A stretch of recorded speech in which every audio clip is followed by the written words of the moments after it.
Well, all right. Let's go ahead and get set up, do a mic check. Can everybody hear me all right? Wait about 8 minutes here.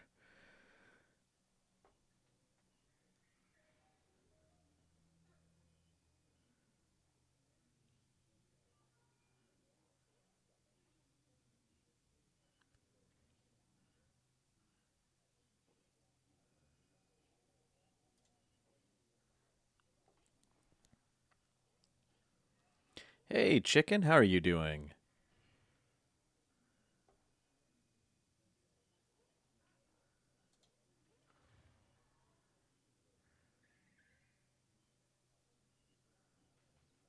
Oh, yeah. How's the studying going?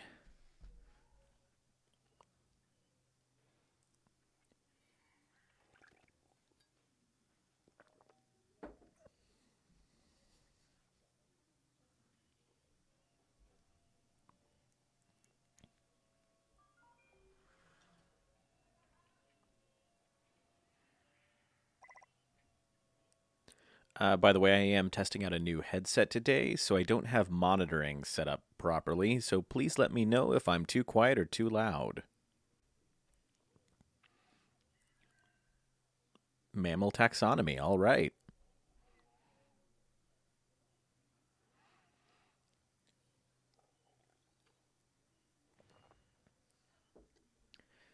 I ended up studying philosophy and linguistics myself.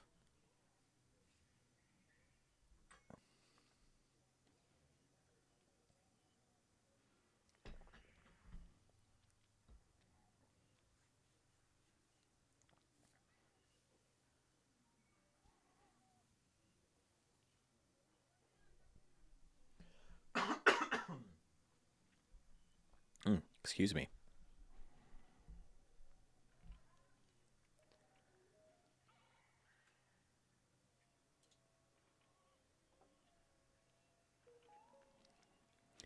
Yeah, started in aerospace engineering, actually. Discovered I really don't like engineering calculus and moved into philosophy and linguistics.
Yeah, statistics was way, way more fun.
Fair enough. tend not to enjoy math much at all? Or was statistics just particularly boring?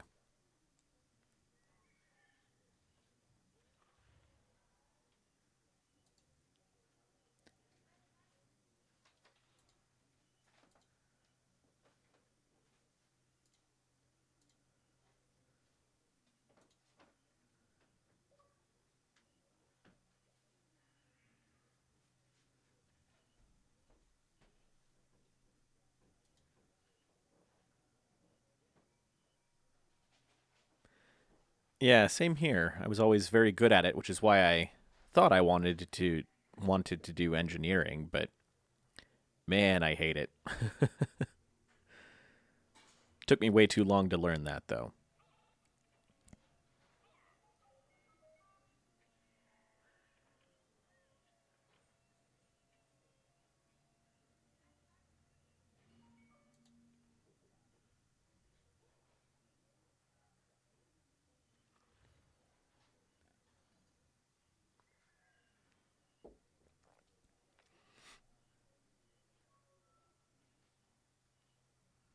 All right, 2 minutes.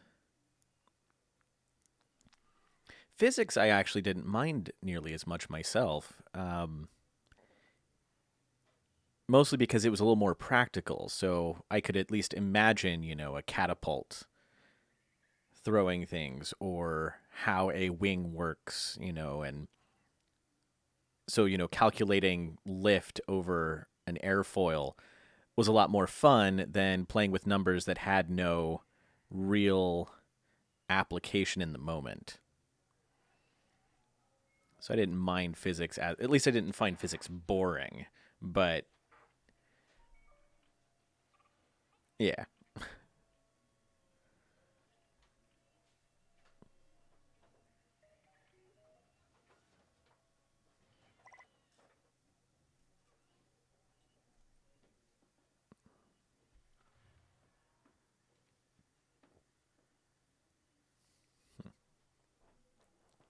All right. 1 minute to go here. All right. Well, have fun, chicken. Thanks for stopping in to chat. Enjoy the stream. Hopefully, it'll be some entertainment in the background.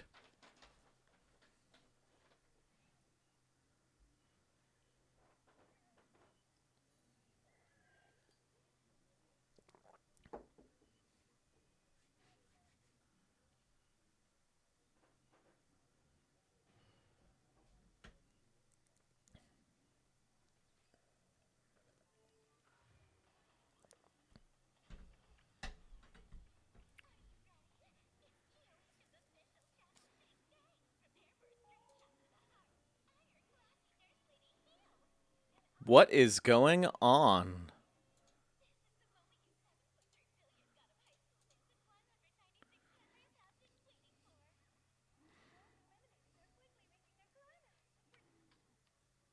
Okay. Let's try that again.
Okay, let's jump back into this.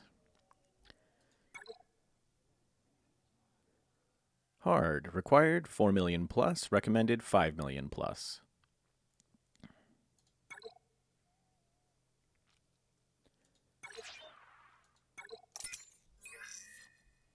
Okay, let's check out our overall feats first. Live in Light. Win 50 battles with a full squad of light side units. Dabble in Darkness. Win 50 battles with a full squad of dark side units. So nothing new there. Lucky Shot. Score at least 1,500 critical hits. All right, pretty basic too. Grand Victory. Defeat at least 500 enemies. Yep, these are all still very basic. And Unguarded. Win 20 battles with no tanks in your squad. Well, that will certainly be easy to accomplish, but not anything special. Okay, and each one of these is worth 9. What are these? Keys? Key cards.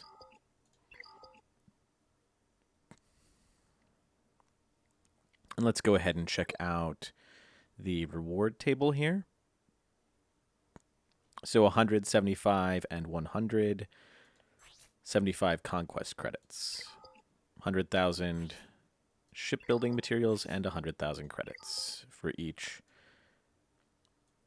intermediate rank here.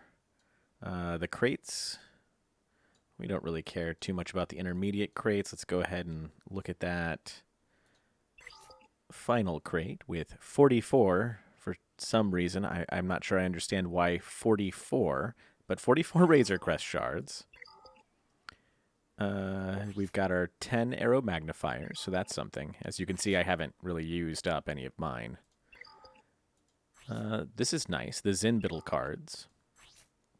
And some Electrium conductors. That's nice to have.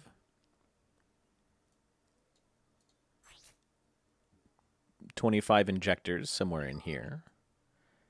And some G12 plus pieces. G12 pieces. And something in here. Alright. Pretty decent. Wish it didn't take 2 weeks to get, but still, pretty decent. Alright. Let's see if there's anything new in the Conquest store. It shouldn't have updated or changed anything. Nope. And let's check out what our bosses are going to be. Our bosses are the exact same as what they were. Okay, that's kind of interesting, but they're just starting from Relic 4 going to Relic 8. Interesting that they don't have different bosses between normal and hard, and I assume they'll be changing each time, so we'll see. All right, let's go ahead and jump into Sector 1 and see what our feats are there.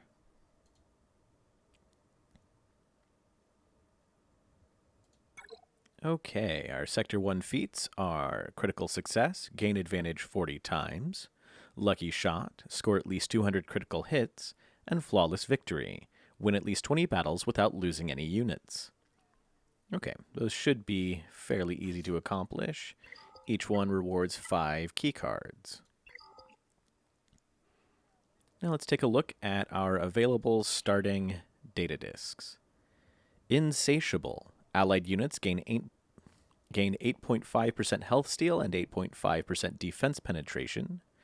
Power. Allied units gain 20% offense and 17% critical damage. And stacking offense. Whenever an ally gains a buff, they also gain 5% offense stacking. Okay, not terrible. And over here we have 2 health recoveries. I wish they would make it so that you can't have 2 of the same data discs in the same stockpile. That seems like a very simple fix that they should really make. Then we have turn meter. Whenever an ally gains a buff, they also gain 2.5% turn meter. That really seems like the best thing to go ahead and start with, especially since it only costs 1. Stacking offense isn't bad, but theoretically we shouldn't need it. There's a lot better ways to gain damage.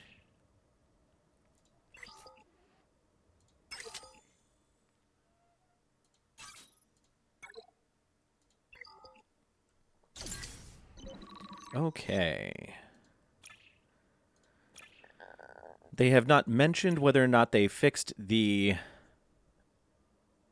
bug with Phoenix not being able to be countered by Wampa or Nest, so I'm going to go ahead and assume they have not fixed that. So we will probably avoid them because I really dislike fighting rebels. The rebel modifier is really obnoxious. So we'll go ahead down here and fight Galactic Republic.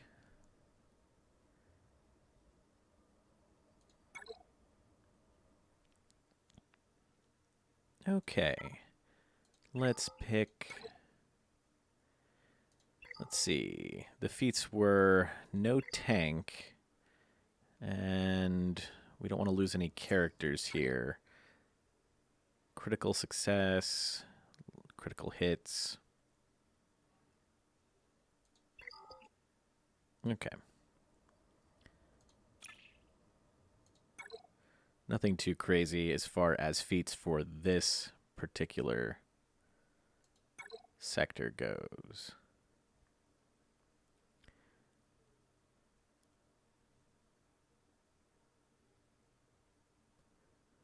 Let's see, who do we want to start off using?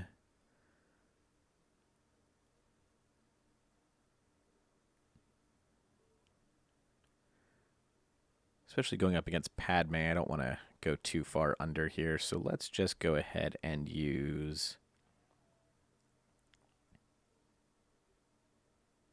Why not? We'll go ahead and use our Supreme Leader. I want to see how far he can get, how low we can get his stamina and him still be useful in hard mode here.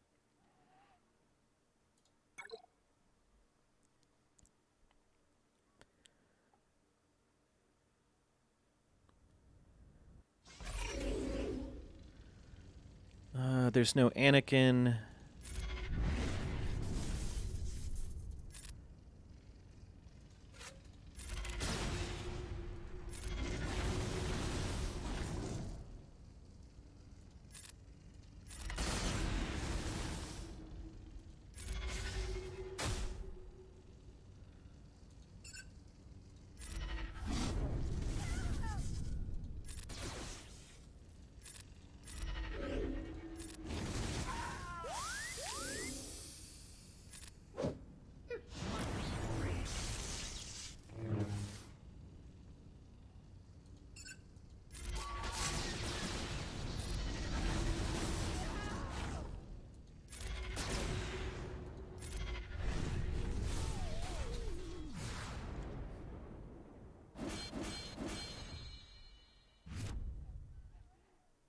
Okay.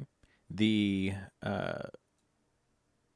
currency rewards are higher, so instead of 10 conquest credits per victory, you now gain 20 conquest credits per victory. That will be much nicer.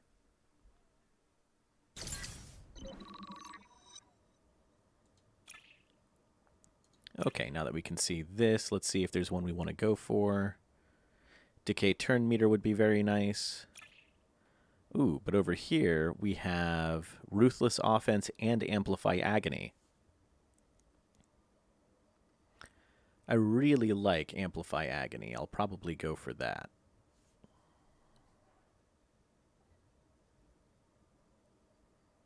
And it also is more important how high a level Amplify Agony is. Whereas with Ruthless Offense, it's not really as big a deal if you have a green or gray Ruthless Offense as opposed to the blue version. At least in my experience. Okay, let's...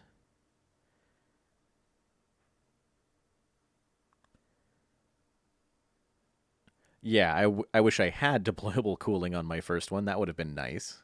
That's a really good first draw for sure. Again, we're going to just take Supreme Leader Kylo down as far as we can and see when he stops being useful in this.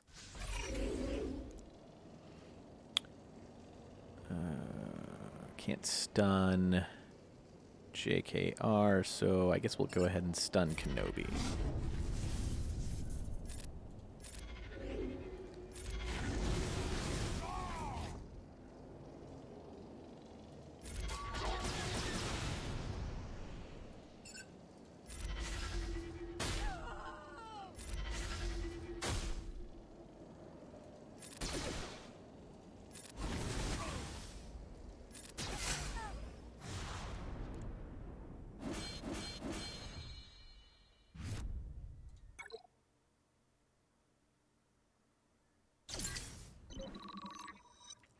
I really should take Stormtrooper out of this squad so that I can be working on that no tanks feat with this. I'm going to do that this time as well.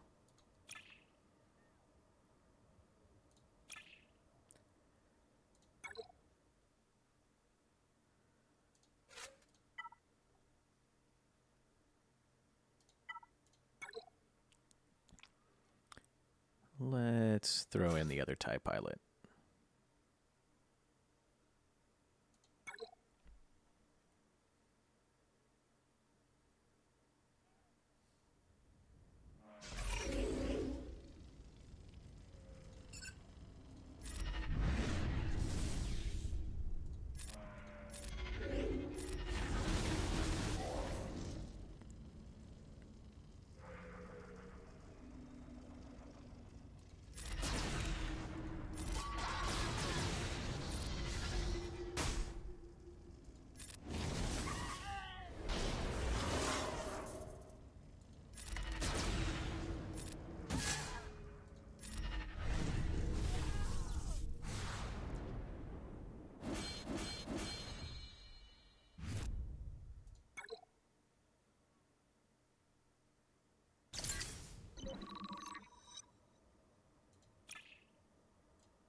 Pick up that Amplify Agony.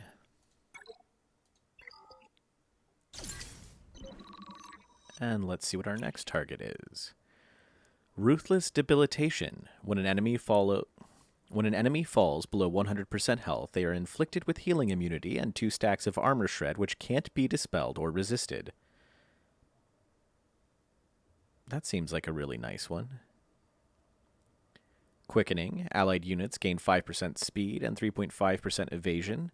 I would much rather have that at a higher level. Ooh, and there's that deployable cooling systems.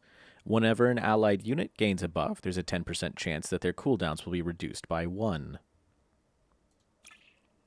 And down here we have Caustic Emissions. Enemy units gain 2 damage over time effects for 2 turns at the start of their turn, which can't be resisted. Vitality. Allied units gain 27% max health and 22% max protection. And Leader's Resolve. The allied unit in the leader slot gains 66% max health, 53% protection, 40% offense, and 20% speed. I did really like that one, but by the time I got towards the end, I wasn't really using it. Early on, it was very nice, though. But I think we're definitely going to head towards either Ruthless Debilitation, which just sounds fun, or Deployable Cooling Systems, which is just amazing. And super useful no matter what.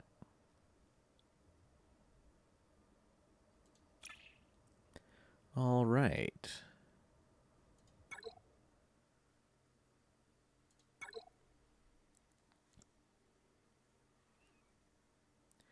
Down to 70% with Supreme Leader Kylo.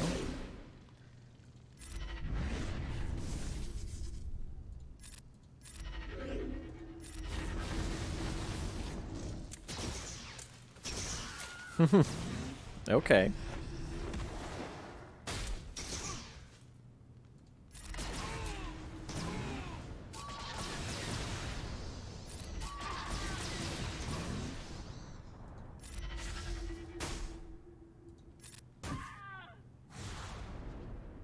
Well, that was a thing.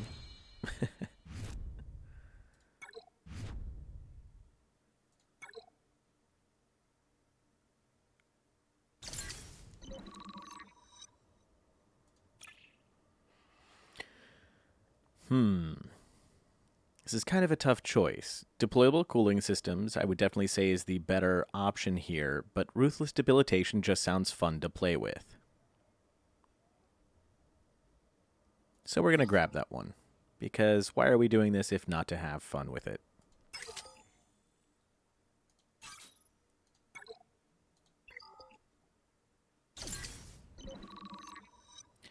And we've uncovered our first Wandering Scavenger. Let's see what he's got. Ooh, this is a little bit different.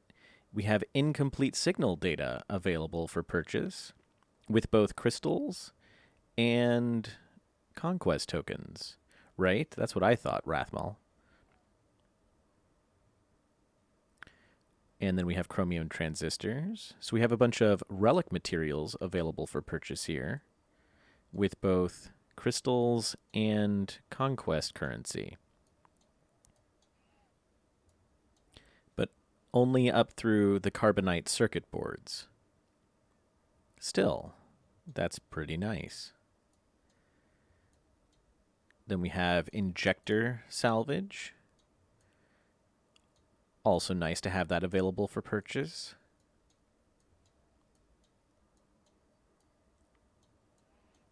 Bunch of gear 12 plus.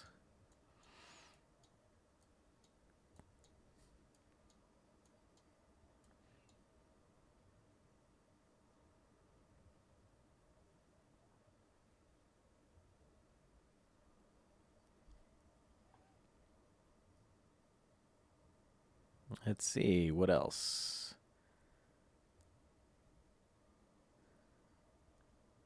And that's it. Okay. Still, having the relic materials up there, that's pretty nice.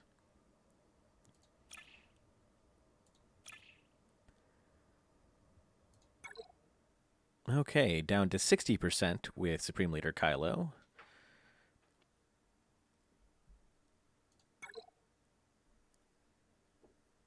See how he does here.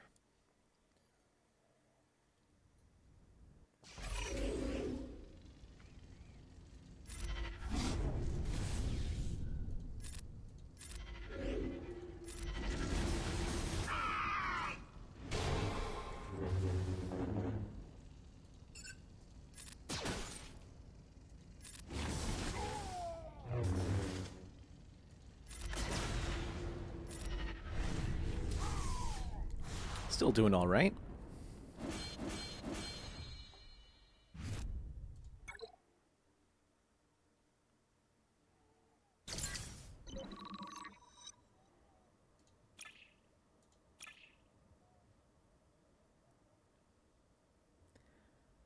Let's go ahead and take on some bounty hunters.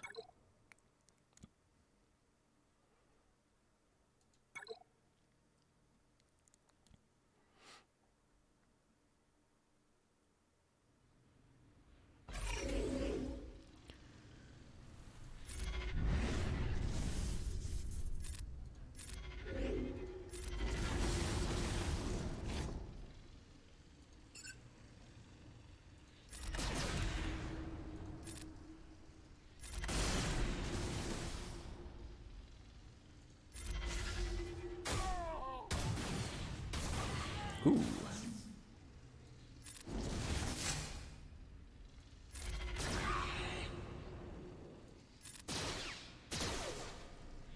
We're definitely starting to show a little bit of fatigue on the team here.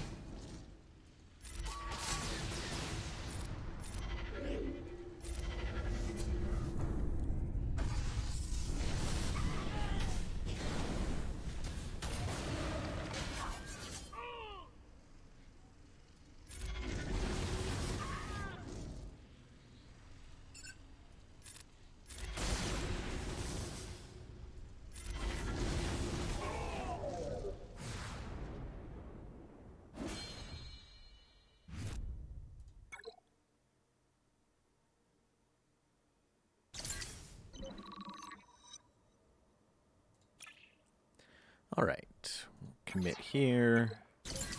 Nothing I'm really wanting to pick up just yet. And we've revealed another scavenger. Just a booster scavenger. So we've got stim packs and speed and tenacity boosters.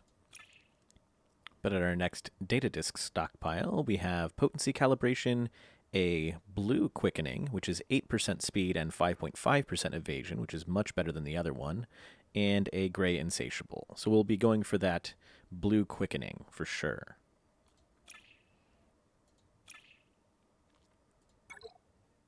Okay, we're down at 40% with Supreme Leader Kylo. Let's see just how low we can get him and still work.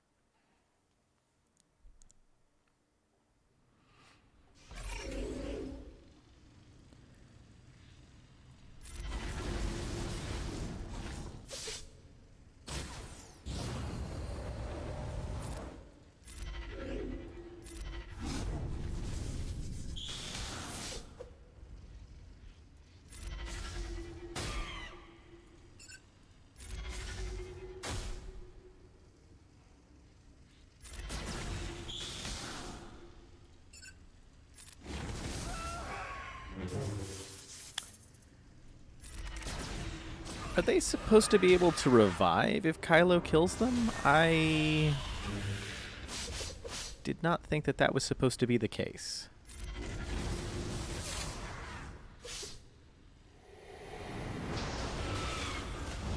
Hmm.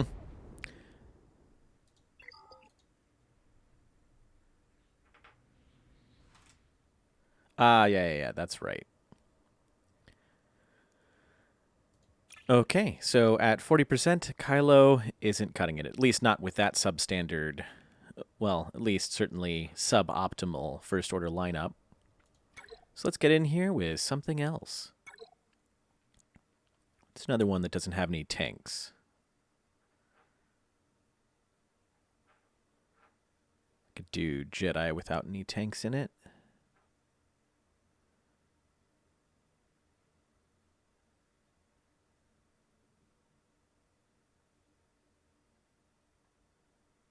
Or does Chewie count as a tank? I can't remember. Nope.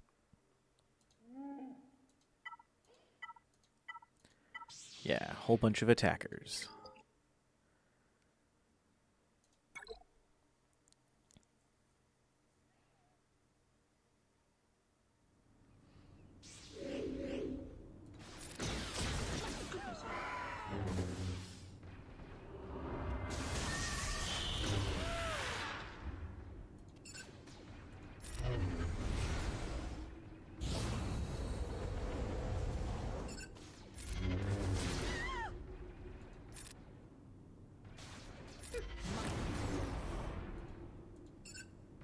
We're certainly lucky that you're on.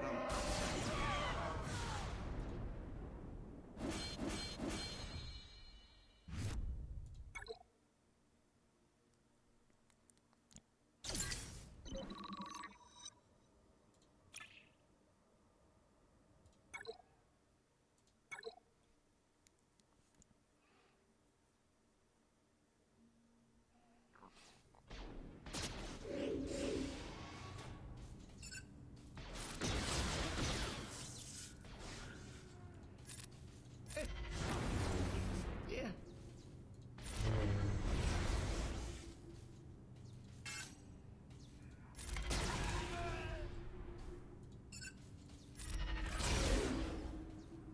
My goodness, your skills are quite impressive.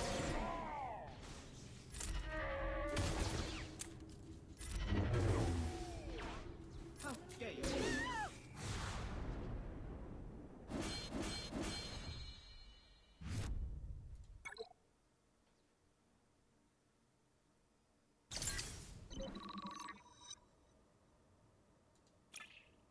All right, let's go ahead and pick up Quickening.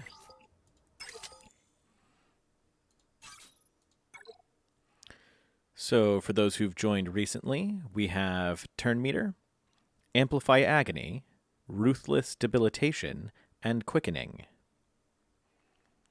We definitely seem to be able to get the rarer versions of these data disks more frequently than in normal mode.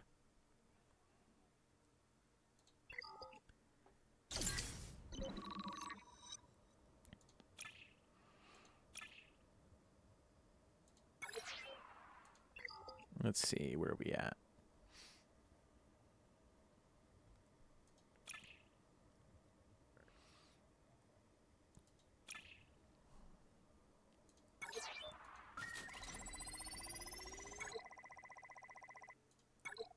All right, we're down at 80% with CLS here. Let's see how low we can get them and they're still useful.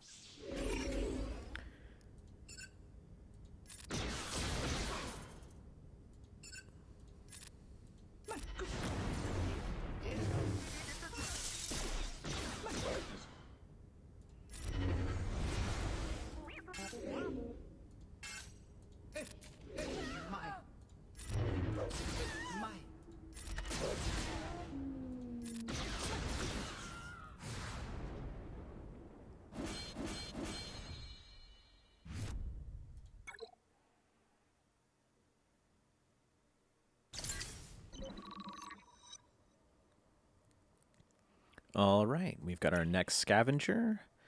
A med pack scavenger. So he's got techs and med packs. And then a data disk stockpile with stacking offense, another rare quickening, and a green ruthless swiftness, which we are definitely going for. Ruthless swiftness is extremely good, and I believe it is still bugged. They certainly didn't mention fixing it, and last time, and during normal mode when using it, it seemed to me that it was every time you damaged them while they were below 100% health, not just when you get them below 100% health.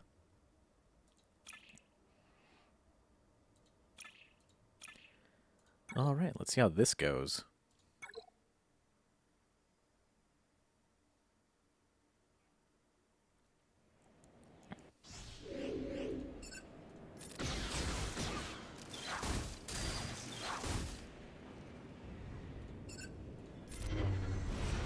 My.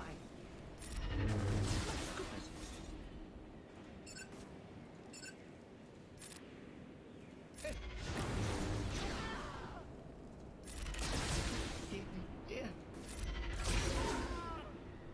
We're certainly lucky that you're on.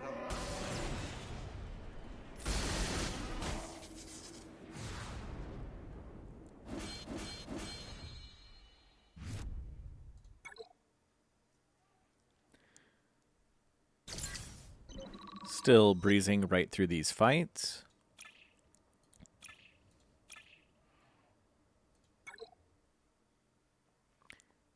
Next one's at 60%.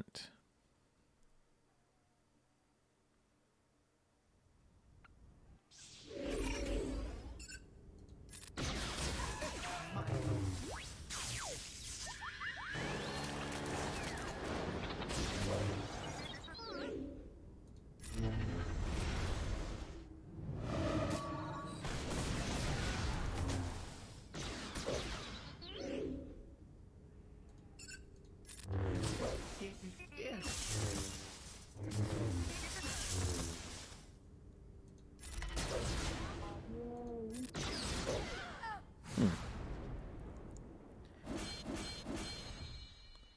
These Relic 4 enemy teams just don't seem to be doing much damage at all.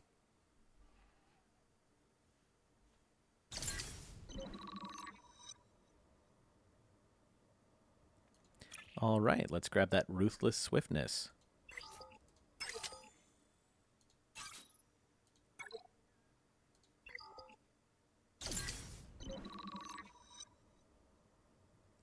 Coming up on our first boss fight.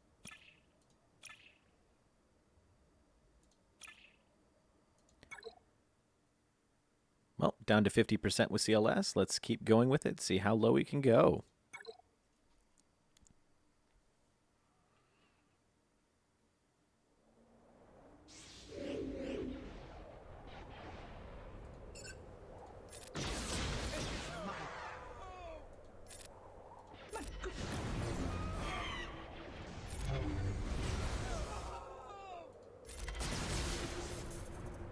My goodness, your skills are quite.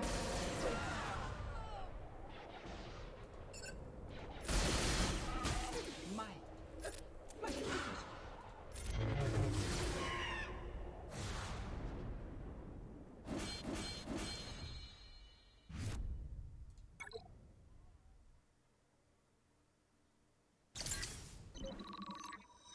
Hey, Nerdy, how are you doing today?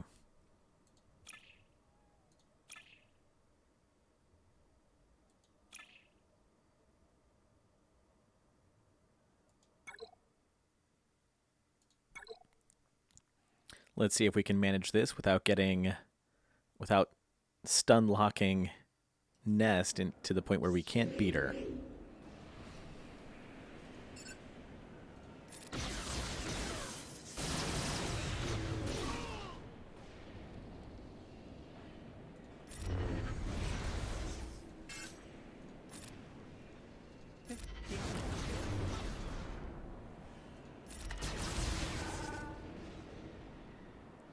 Starting to seem unlikely. We're certainly lucky that you're on.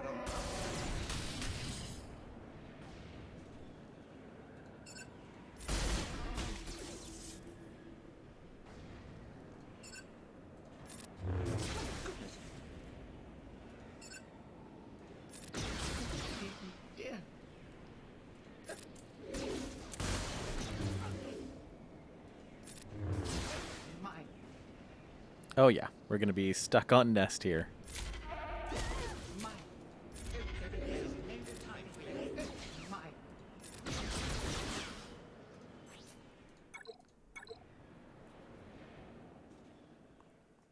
It's just a particular character that you can do that to.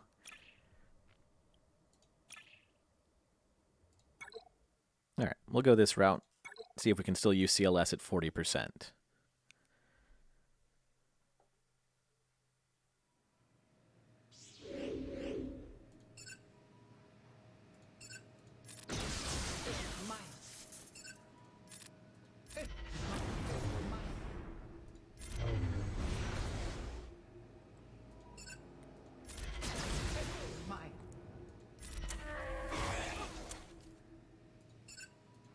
Goodness, your skills are quite.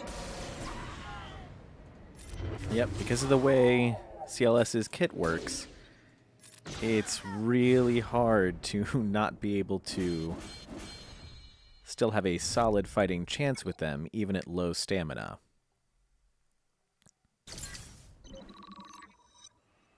All right, now we're on to the boss. We can also see what's here at the end. Another rare quickening, a uncommon deployable cooling system, and an uncommon stacking offense. And yes, I'm going to use, I guess, CCG terminology here for these things.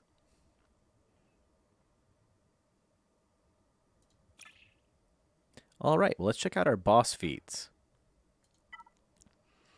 Devastating Strike. Deal at least 200,000 damage to an enemy in a single hit. Crush them. Defeat at least 4 enemies in the same turn. And Chain Attack.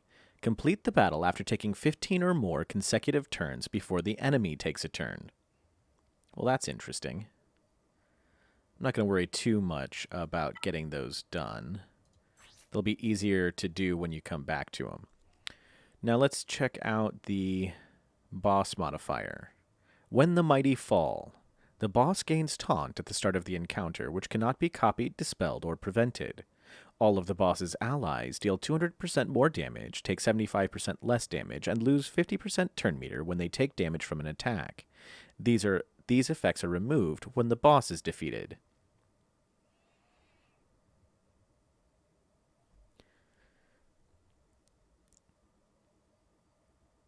That seems very... I don't know if that's identical or if it's just familiar to the one from the normal mode. I can't quite remember. Well, let's keep going with CLS and just see how it does at 30%.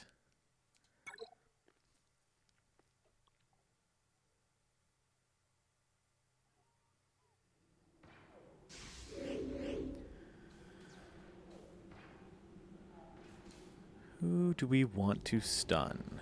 Correct, this is CLS Chupio.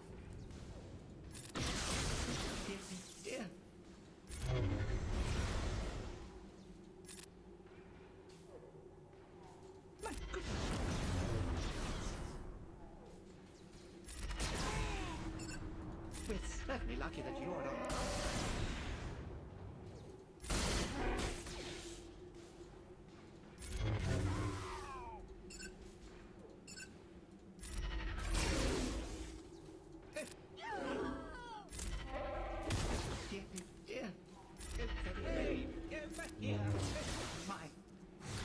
So even at 30%, CLS Chupio had no problem taking out that first boss. Interesting that the first boss only rewards 10 currency instead of 20 that the rest of the battles were rewarding. My guess is that's not actually intentional.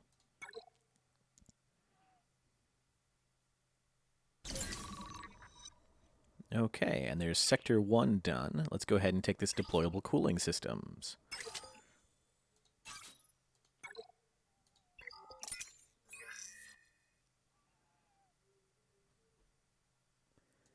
And we can collect our first 2 rewards as well.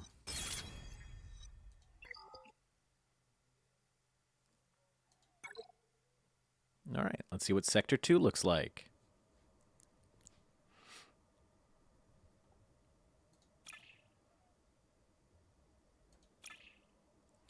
We have a blue volatile hyper accelerator available up here fairly early. When an ally deals damage to an enemy, that enemy gains 5% speed. At the start of each enemy turn, that enemy takes 10% max health damage. I'm not sure how I feel about that one.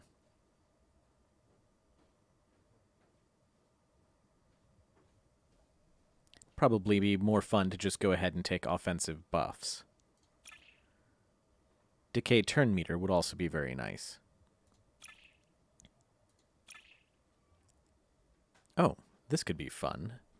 We've got a Rex lead Galactic Republic here, and we're going in with, I believe, 20% stamina CLS.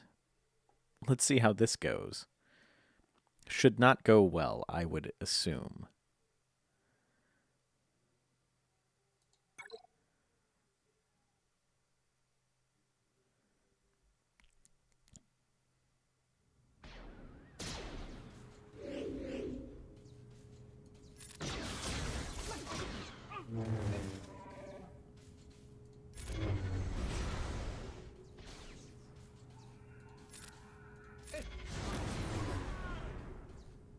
I mean, it's going well enough.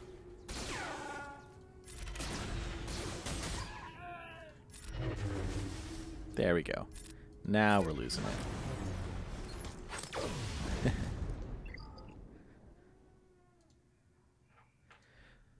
Nerdy, stamina reduces all of your stats by about that percentage.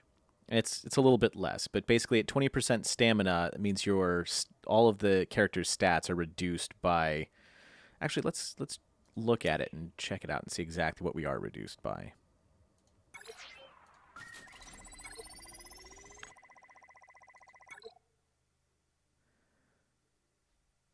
We are currently reduced by about 60%.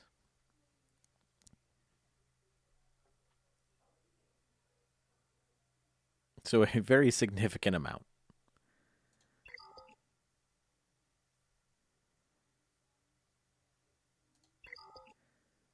Okay. Oh, we didn't check the feats for this sector yet.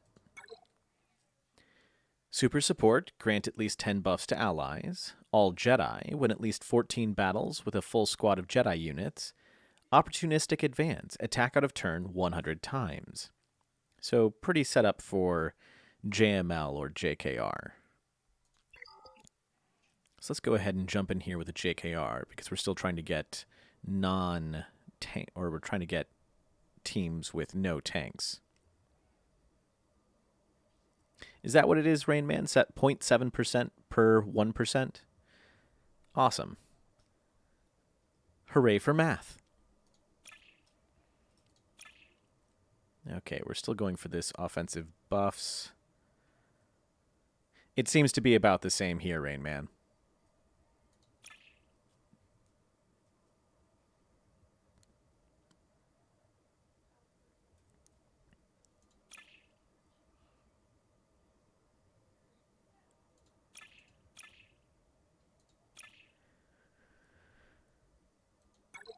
Okay, let's switch up to a Jedi squad.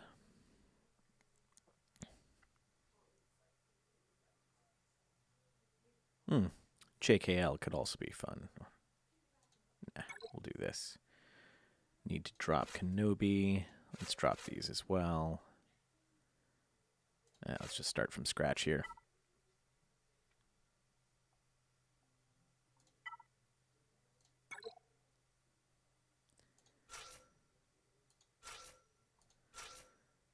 This, and you know what? We'll just stick with the old crew.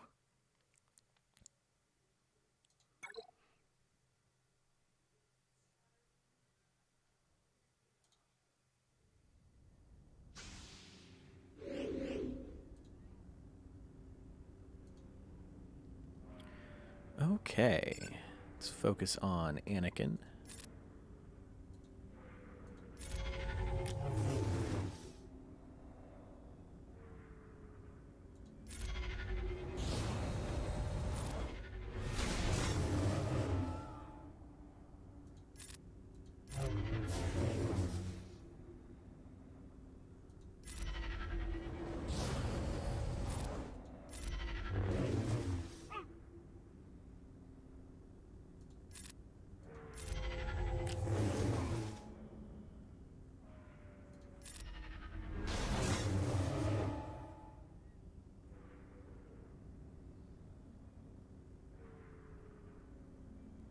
That is very interesting to know, Rain Man. Also, I'm not really sure why.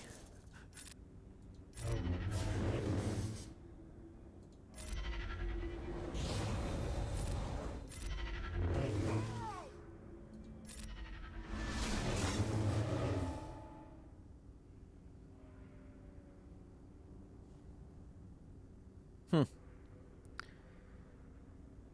I guess it's mostly if you just forget, but it just seems kind of strange.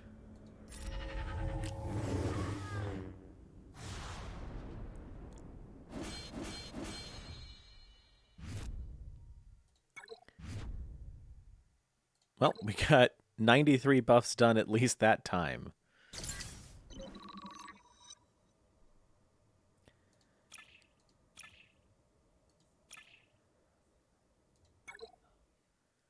Okay, so we got CLS down to 20%, and it was still quite useful. Let's see how far we can take down our old JKR team.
All right. And we're going to take offensive buffs. I'm not a huge fan of volatile hyper accelerator. There are not yet, but we can hope, nerdy.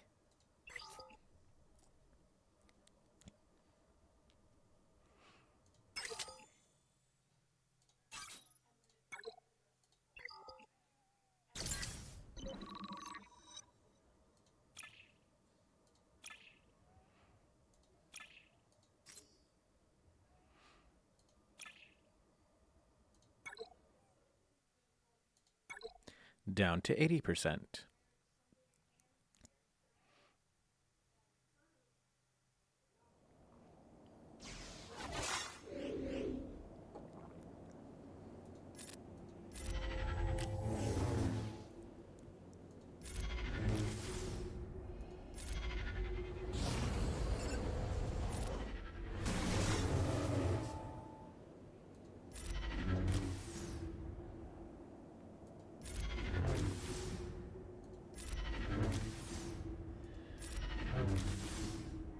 Well, that's fun.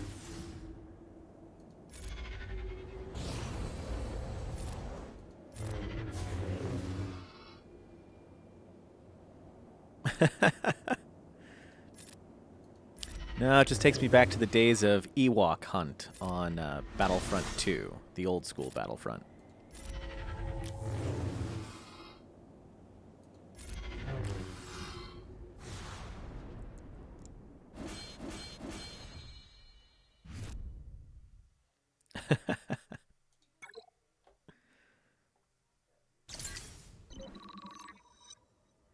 All right, we've got our Sector 2 scavengers now. What do they look like? Pretty much the same. We've got a med pack and tech scavenger, and a booster and stim pack scavenger. Don't particularly care for either of them yet, because I honestly haven't found a need for any of this stuff yet.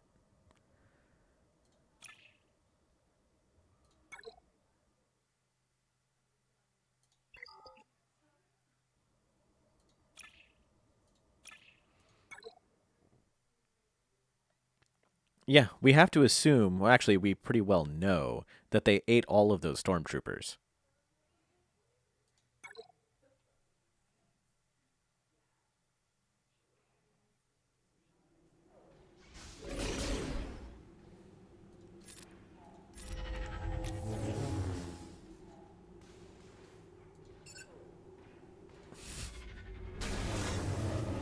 Exactly, Rain Man.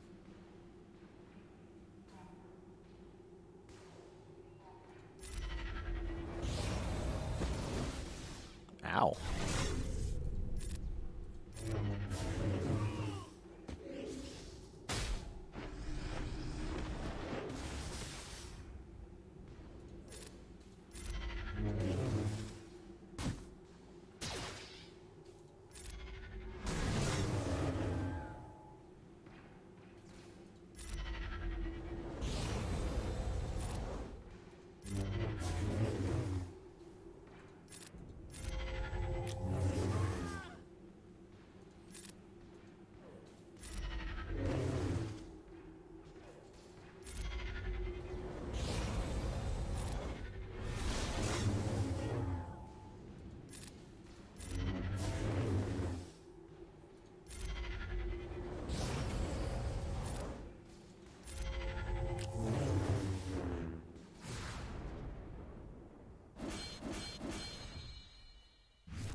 Down to 60%.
And there's our attack out of turn feat.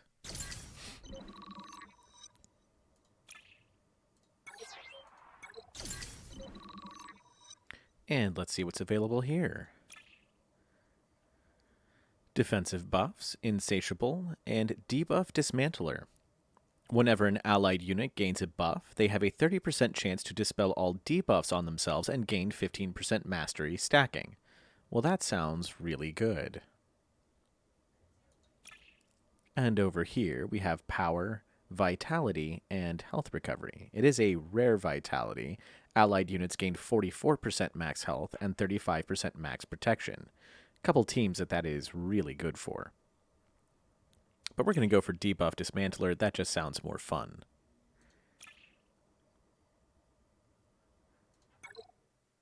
We are down at 50% with our JKR team. Let's see how well it does. I mean, we don't know that Luke, Leia, and Han ate the stormtroopers, but, you know, they might have.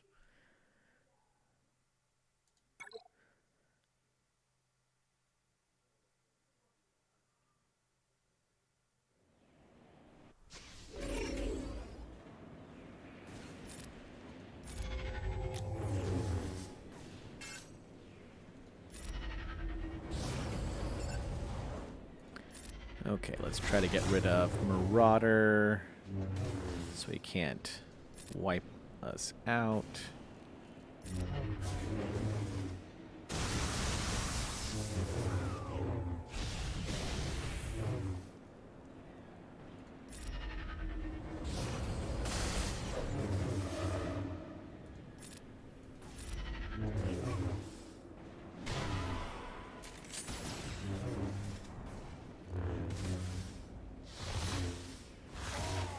Oh no!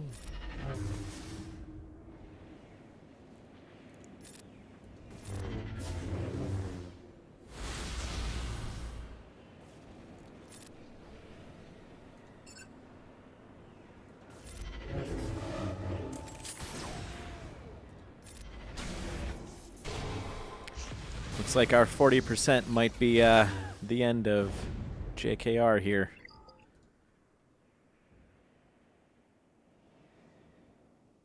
Exactly. And since I've already got the offensive buffs, it could be quite nice.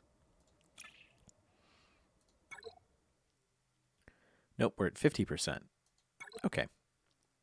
All right, let's go ahead and see what other Jedi I have left.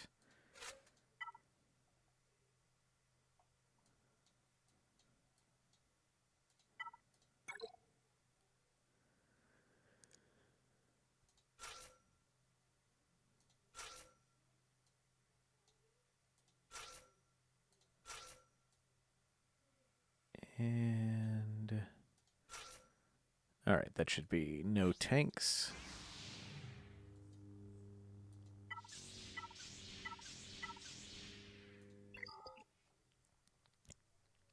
Not a great team. I mean, it's solid, that's for sure. But not the best synergies.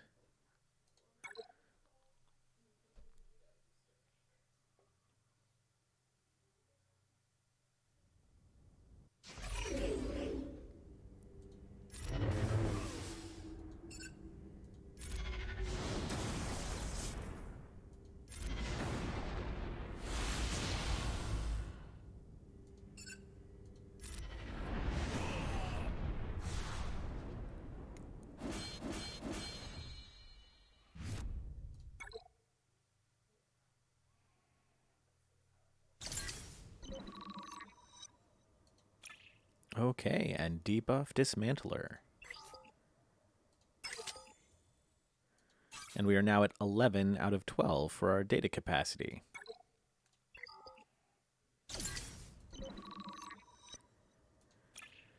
And then we have another Wandering Scavenger with flawed signal data. Excellent. Incomplete signal data. And we now have Electrium conductors. And some more rhodium heatsinks, so more relic materials. That's nice. 1,040 Conquest credits for 10 Electrium conductors. That's interesting.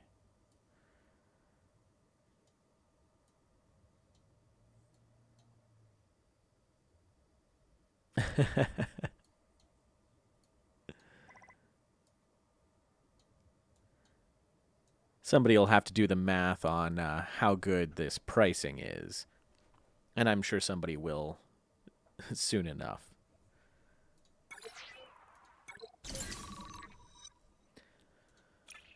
All right, let's get one or two more battles out of the way. Well, we'll go through our 50 crystal refreshes and probably stop after that.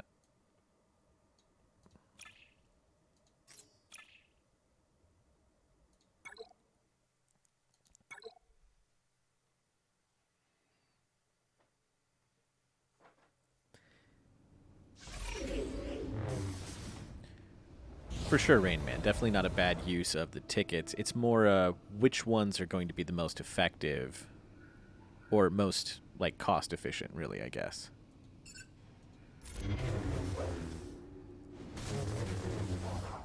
Interesting.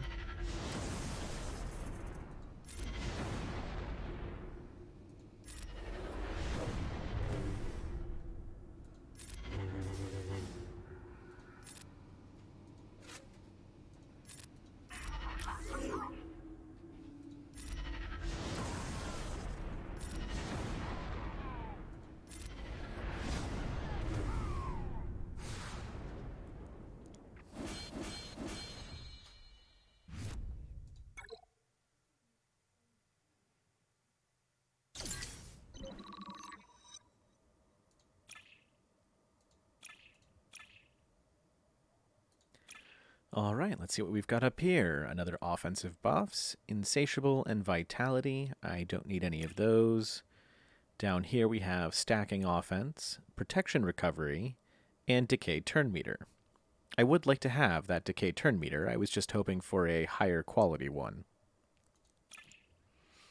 And then the scavenger is just a booster and stimpack scavenger.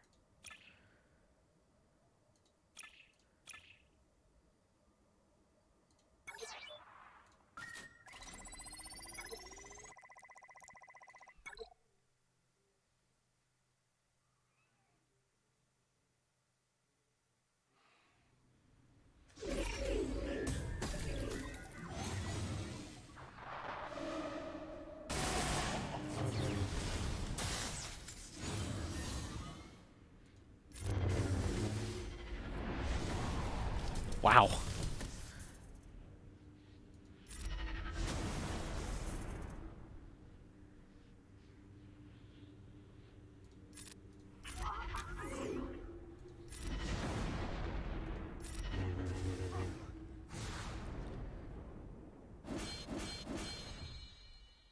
Well, General Skywalker sure went ham there. And we're done with the no tanks feat. That's convenient. We'll keep going with this squad, though, anyway. See how far we can get.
Okay, that was a little messy.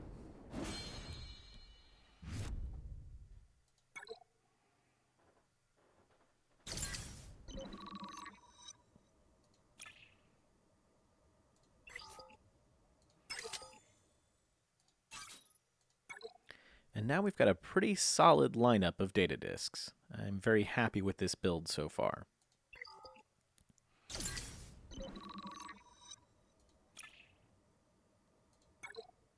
All right, we're at 60% with this squad. Let's see if we can keep going.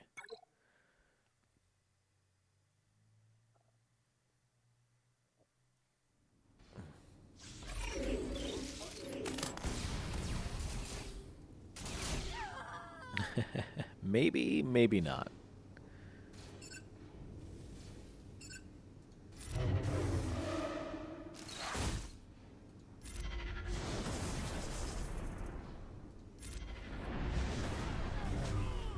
This is exactly what I want out of my chat. Absolutely.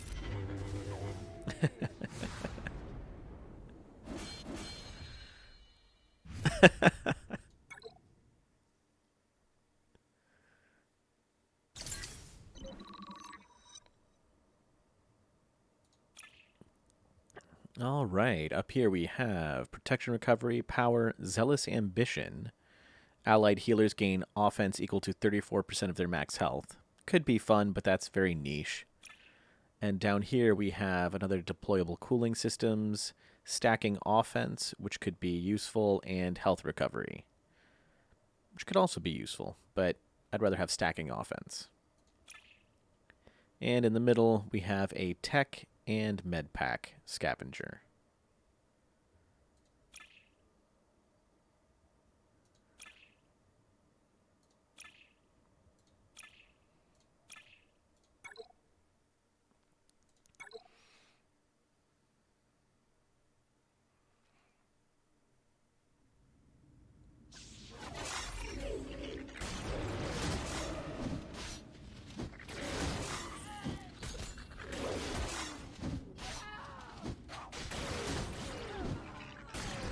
I think we may be at the end of this team.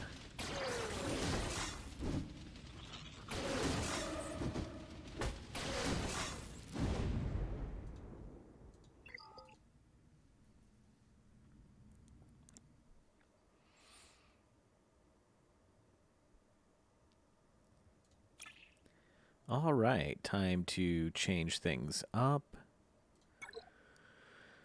What do we want to use? I believe we are still needing to do Jedi battles.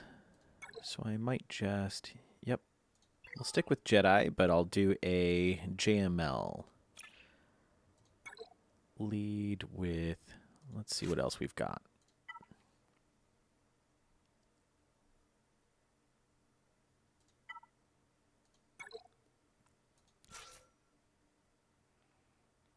We don't need to avoid tanks anymore.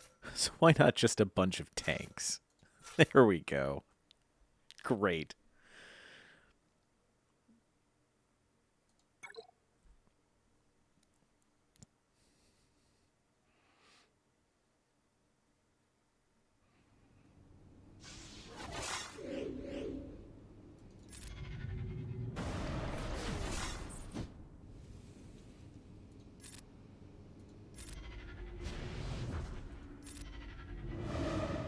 Yeah, and suddenly you have old Ben doing a ton of damage when you have damage on debuff. It's kind of wonderful.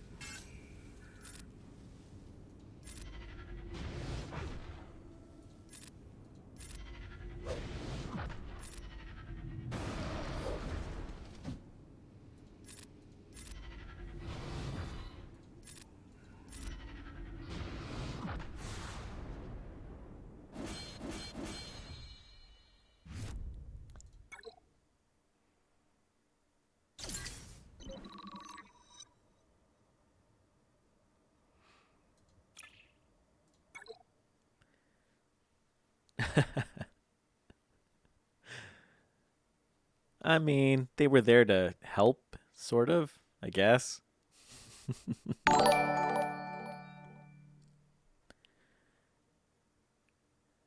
Hey, thanks for the follow, Ragnar.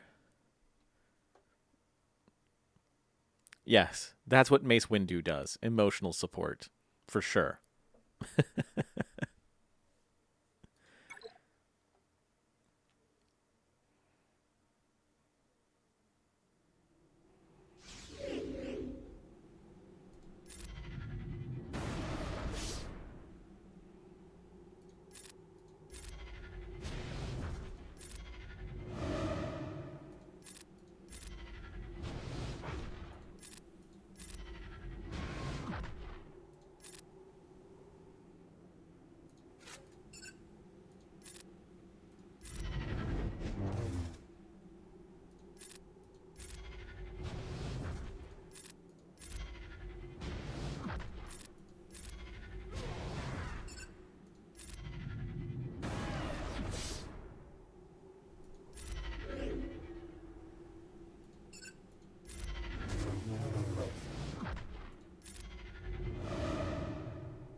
Yeah, nobody else really does anything. It's just JML. You know, I really hope they get around to adding the Night Sister from Fallen Order. That would be cool. Really, adding any of the characters from Fallen Order would be pretty cool.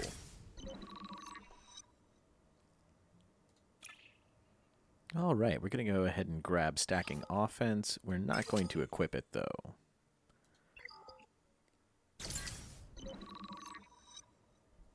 I mean, they might have frowned upon necromancy. I don't know. It's a thing.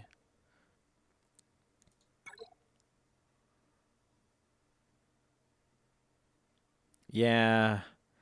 I bet they won't either. Not with so many things coming out on Disney Plus.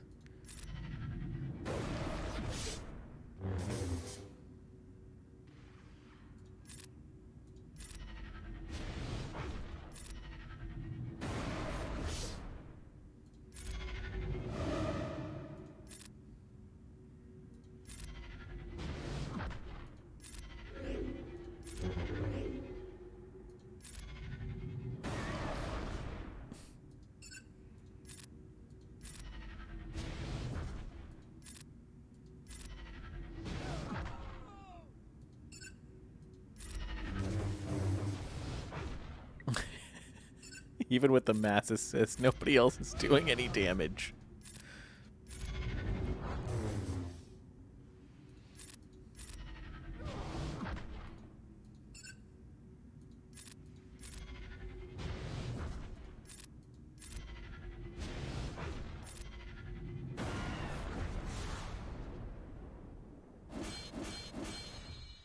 I don't know. I mean, I would have said that about like Knights of the Old Republic. And that was an old game when they decided to bring characters from that. And it's got to be just because it's EA and they have the license to all of that. Well, they have the license to Fallen Order. So I would think that that would be a very easy one for them to do. All right, not great rewards here. I don't really care about potency calibration. I already have Amplify Agony, and power just really isn't that useful. Not for a 2-cost data disk. There are better ways to get more damage. But we have enough to do this boss battle. We'll see if we still can with our 70% JML and his tanks, his mostly useless moral support tanks, and see where we get.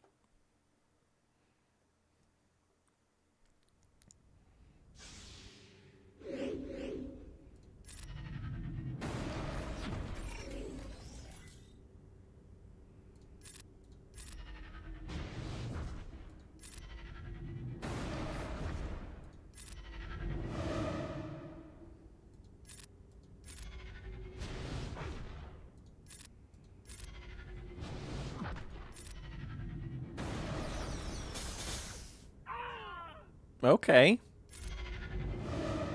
I see you there, Mando.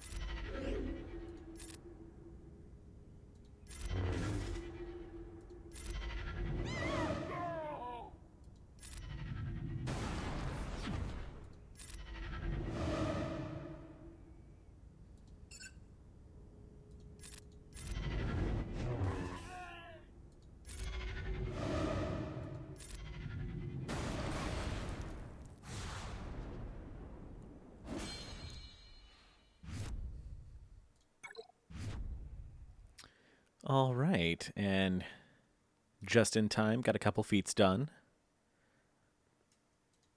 I didn't even look at the boss feats or the boss mechanic here. He died from the stacking dots. They were stacking dots as part of the boss fight. Win without using more than 6 special abilities. Win the battle with no tanks in your squad. Why not a, full squad of tanks? Jeez, come on. At the start of the encounter, all players' units are inflicted with healing immunity for the duration of the battle, which cannot be dispelled or prevented. All the players' units also receive a dot at the start of each turn, which cannot be dispelled or prevented. At the start of the encounter, a crate is summoned to the boss's ally slot. When the player attacks the crate, that unit recovers 10% health and protection, and all of the dots applied by this modifier are removed. I think it's because the crate was still alive, Rain Man, and for some reason the crate didn't disappear until after old Ben did. I don't know. And I guess we'll go ahead and pick up power, even though I won't use it. Okay. And it looks like that's going to be it for today, because I'm not going to go into 100 crystal refreshes. But we made it through the first 2 sectors very, very easily. I'm still hoping that this gets significantly more challenging.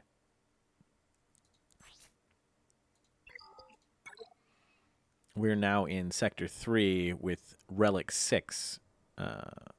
Everybody should be Relic 6 with... I'm sorry, what was the bonuses? With 30 to 70% stat bonuses.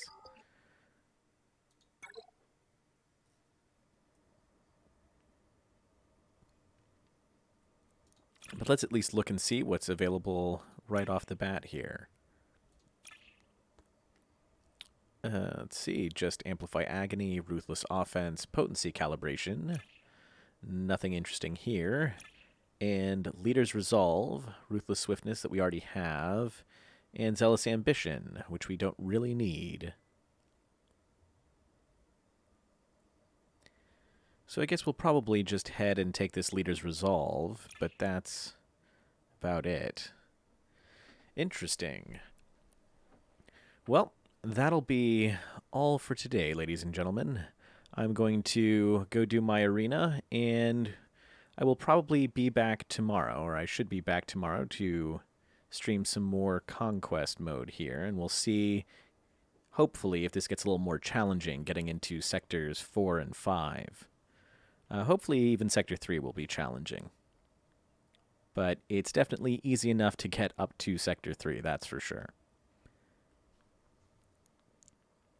Yeah, I can stream Arena if you guys would like. Let me just go ahead and pull it up, see where we're at, because I think I'm already behind. We'll be fine.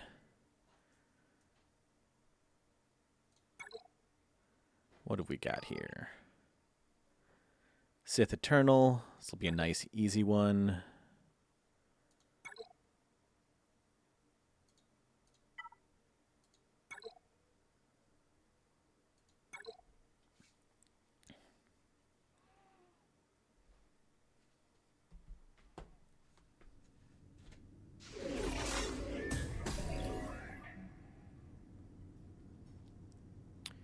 Okay, what have we got?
And that's why Sith Eternal is terrible on defense. Well, just one of the reasons. He really can't hang against any team. Worst case, you can just use a subpar Imperial troopers to take out the entire team.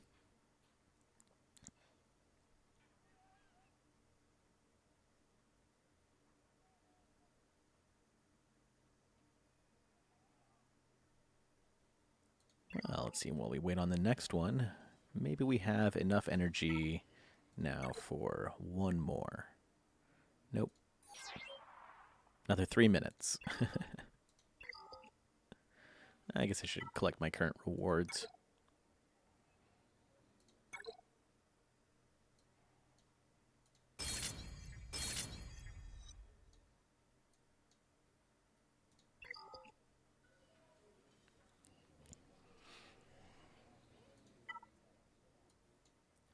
See if there's anything I want in the Conquest store. Nope.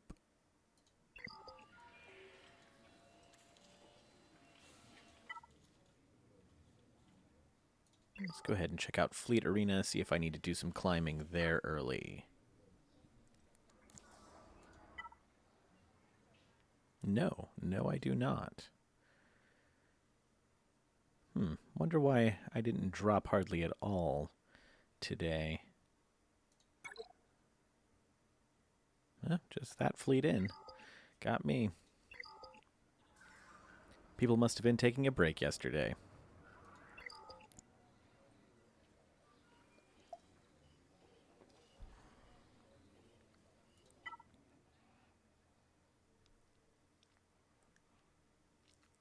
Interesting. I haven't seen... Wow, yeah, I haven't seen anybody use an Ezra in Arena in a long time. I mean, it's a pretty good character to have in JML squads.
And we have the new challenge pit rules going live tomorrow.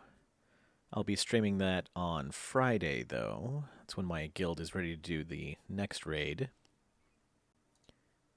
Rain Man, how are you guys set up for trying that out? You guys are still probably going to need to do a merc. I don't think you'd be able to clear it with the changes still. Actually, it might even be harder.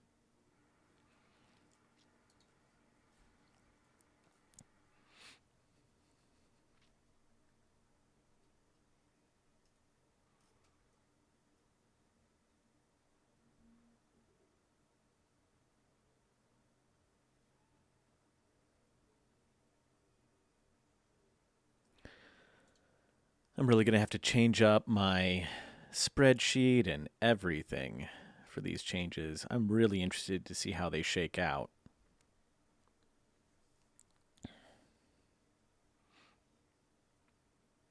Yeah, that's going to be a trick for sure.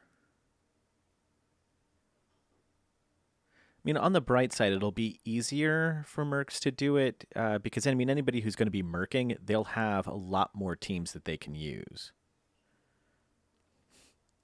I know, nerdy. Yeah. Oh no. It's almost like I enjoy playing with spreadsheets.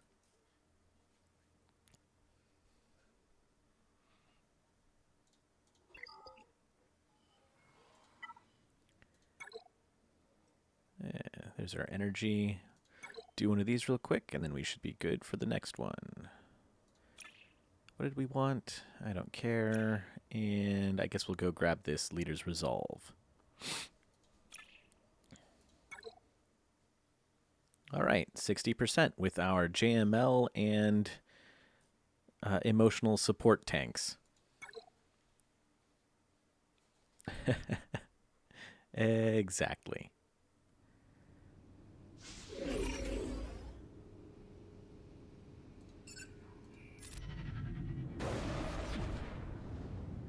I am rather loving the idea of emotional support tanks.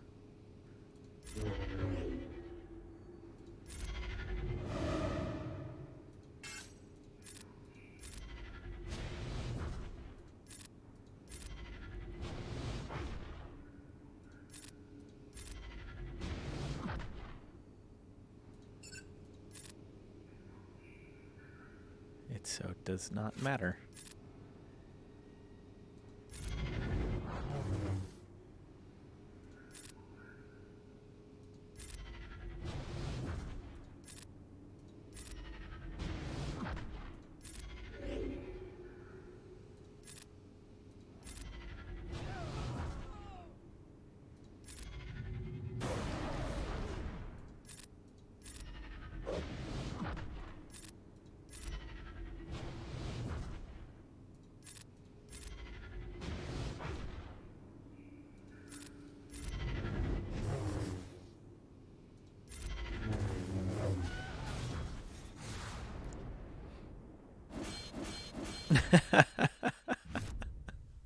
That's a nice mental image.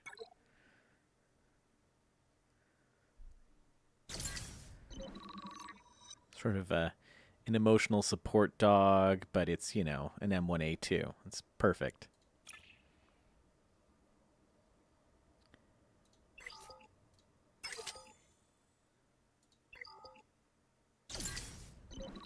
All right, and that will reveal our next available stockpiles, which have nothing useful. Nope, nothing useful in either of them. Oh well. Yeah, seriously, Tatko. Uh, Darth OMG, yes, hard mode is very doable. We're in Sector 3 here, and it still feels honestly just like easy or normal mode. It doesn't feel any harder whatsoever. I mean, that said, I have a 5.7 million GP account here, so I could see possibly struggling to. I don't know. We'll have to see with once we get into Sector 5 how tricky that is for some lesser teams. But as long as you've got one GL, I don't see any problems getting through this and getting max rewards. JML and the emotional support tanks coming to you live. Yeah, it'd be wonderful. I thought as much, OMG. How are you doing today?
Getting ready to go. Oh, well, all right.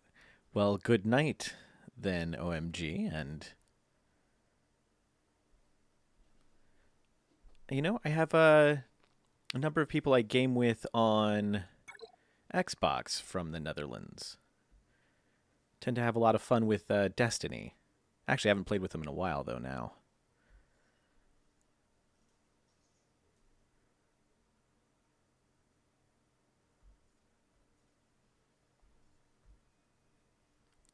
Yeah, a lot of fun.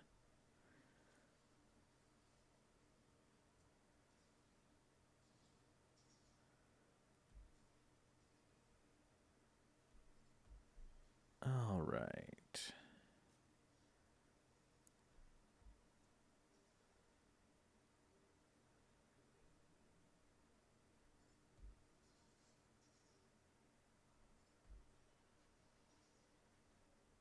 Yep. Doing King's Fall with them was a blast.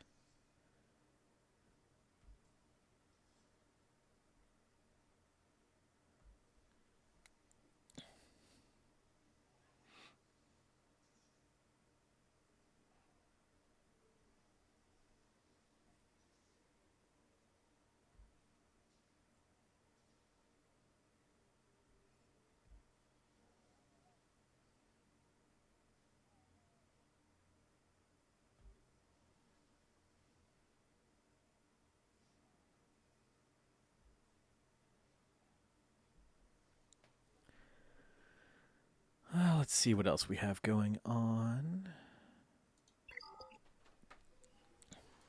Oh, I know. While people are here, if anybody's still having trouble with the Tatooine Sith Galactic Challenge, it's really not that bad.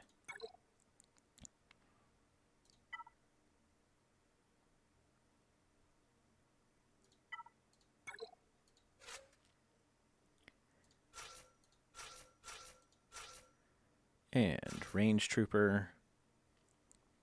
It took a couple tries, but it's really not too bad with this lineup here. And this is totally not remodded or anything. These are not great mods on this team.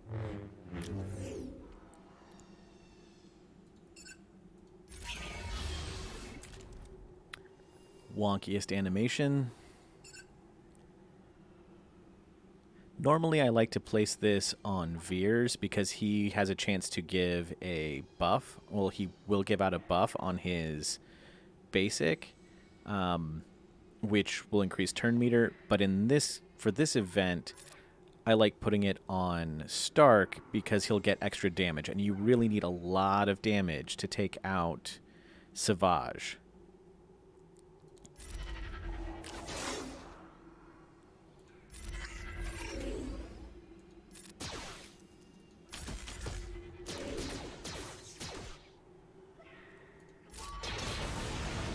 Okay, we got our days on Dooku. We did not get a days on SWGOH, not that it matters too much, but we need to get turn meter removed from SWGOH so he doesn't take our offense up. It's okay. Stark should be removing enough turn meter that it'll be okay.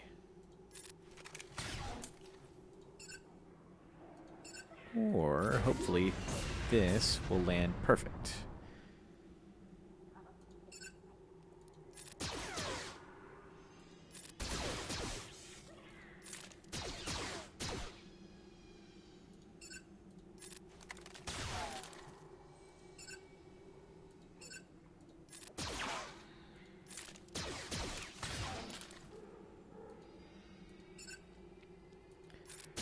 Need, for sure, more than the 29 stacks we currently have.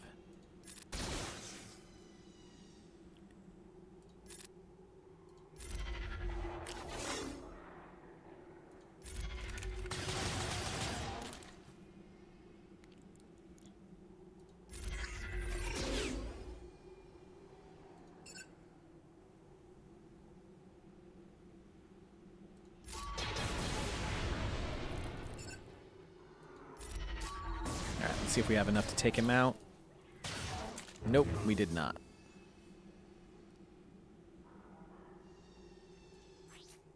Did not help that we also killed off Vader there, so got to be a little bit more careful.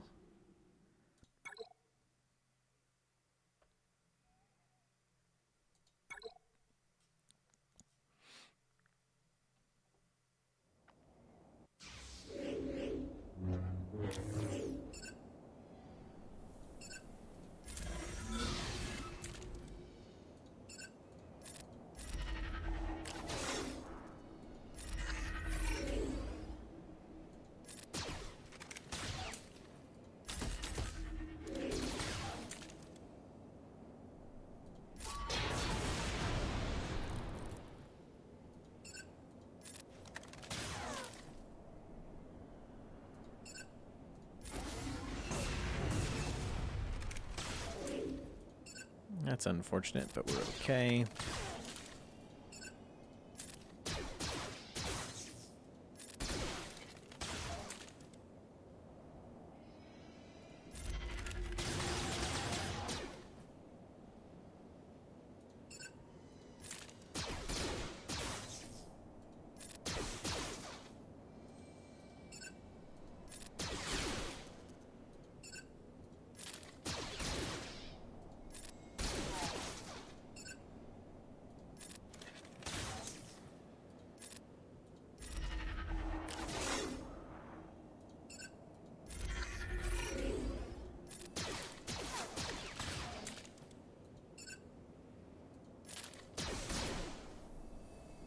Okay, let's... We only have 35 stacks, which might be enough, but we're probably... I don't know. Let's plant another... All right. And now we're in good shape.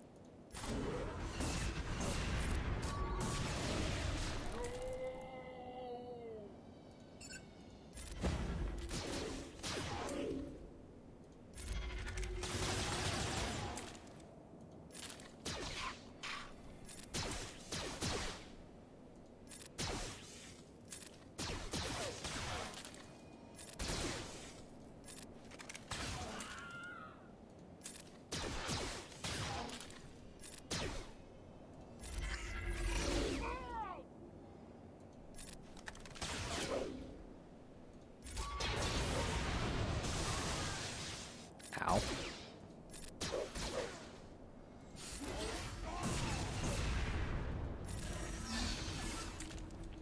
And at this point, worst case, you just have to survive long enough. Dooku will die from the dots.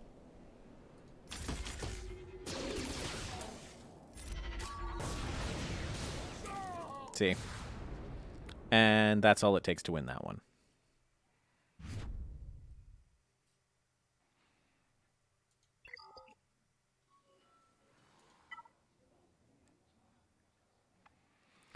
All right.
All right, we're going to have to accelerate here to get our usual spot, aren't we?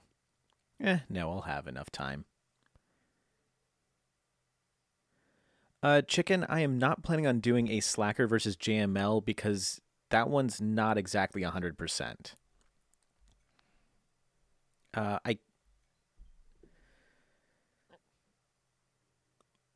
Well, I'll probably get around to doing one, but it'll be much lower on the list. I'm trying to do ones that are like these are 100% you can use this every time so you don't have to refresh constantly.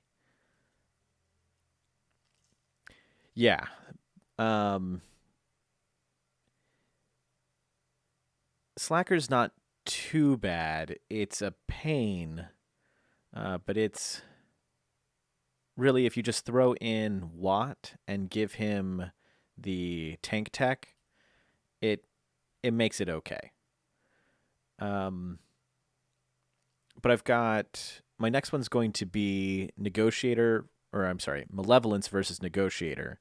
Then after that, I will probably be doing JML Mirror Match, and then probably Slacker Mirror Match, and then after that one, probably Sith Eternal versus JML. That one's pretty low on the list. Not that many people have Sith Eternal, but it's such an easy or such an easy match.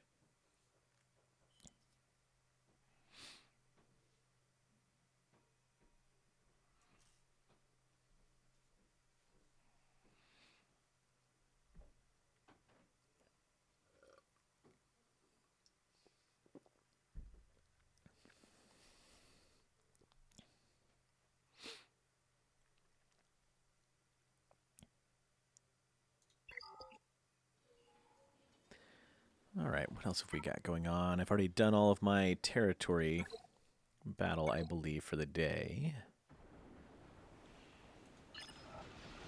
Yep.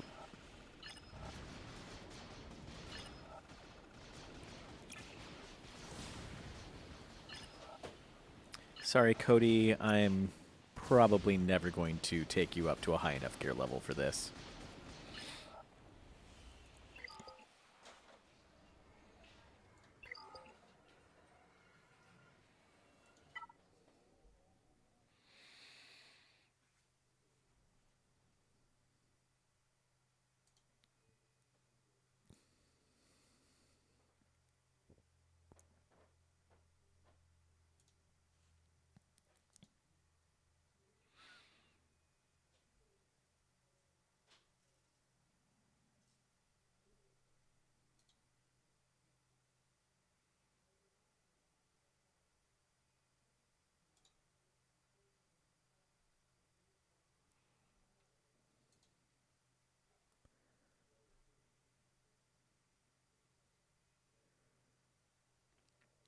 I'm glad everybody seems to be generally excited about the challenge pit changes.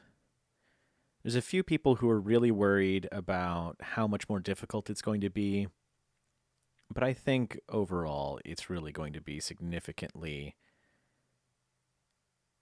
easier for a certain value of easier to get done.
right, just about to hit JML versus Slacker. Also, not a particularly interesting fight. It's a very easy one.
Oh,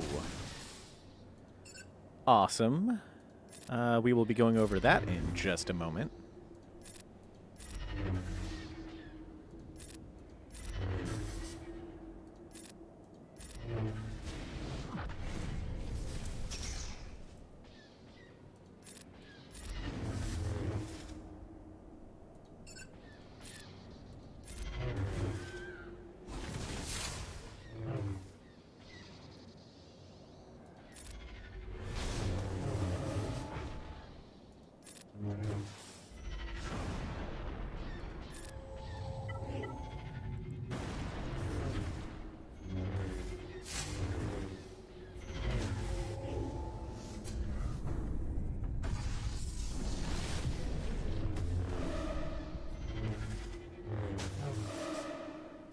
All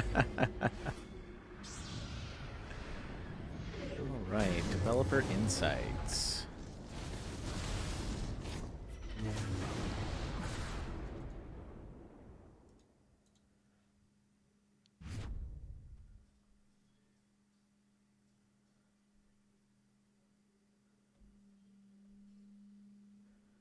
Okay, let me swap this over here.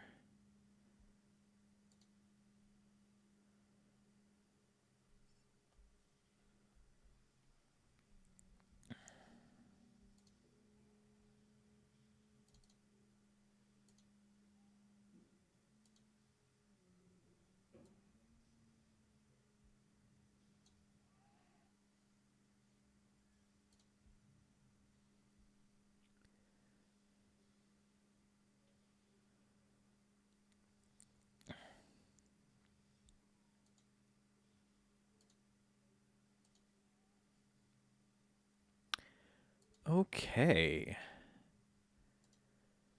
What have we got?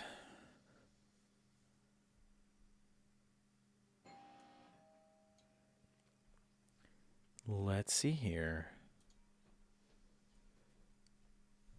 Bo-Katan Kryze, the fierce Night Owl agent, Deathwatch lieutenant, and once upon a time Darksaber wielder, marks her arrival to the Holotables by calling on Mandalorians to unite in battle.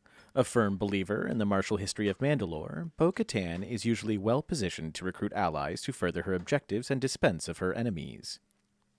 Bo-Katan stands ready to provide leadership and synergy for the Mandalorian faction by calling them to assist, providing valuable protection bonuses, dispelling debuffs, and granting critical damage increases. She also has the ability to inflict daze and vulnerable on enemies, increasing the effectiveness of any band of Mandalorians she is leading. Add Bo-Katan to your roster of heroes by completing her all-new Marquee event and help her claim her rightful place in Mandalorian history. Well, I was wrong. It's a marquee event. That's something. Additionally, Candra's Ordo's unique ability and Sabine's Special 2 have been updated to synergize with the Mandalorian tag in addition to their existing factions. Well, that will also be very interesting. The basics. Bo-Katan is a Mandalorian leader that unites fellow Mandalorians and rallies them to assist. So we're getting another Mandalorian leader. We don't have that many Mandalorians. Okay. I mean, it makes sense that she's going to be a leader. It's just kind of strange that they threw Beskar Mando out there as a leader, I guess. She creates a strong foundation to build a Mandalorian squad by providing recovery and a number of ways to assist each other. That's just a strange sentence. Bo-Katan was created with other Mandalorians in mind, and each part of her kit synergizes, I assume that's supposed to be synergizes, with different existing Mandalorians. While the Armorer's leader ability provides the Mandalorian squad with a more defensive option, Bo-Katan's kit focuses the squad in a far more offensive direction.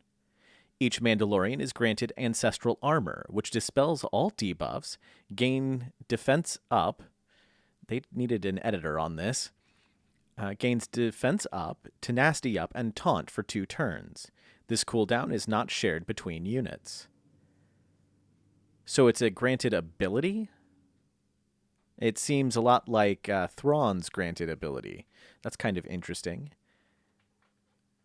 Dispels all debuffs, gains defense up, tenacity up, and taunt. So you can give every single Mandalorian taunt. That's very interesting. But it is not a shared cooldown. All right, inspiration. Bo-Katan's kit was inspired by her appearances in Clone Wars, Rebels, and The Mandalorian. She uses her iconic Westar 35 blaster pistols.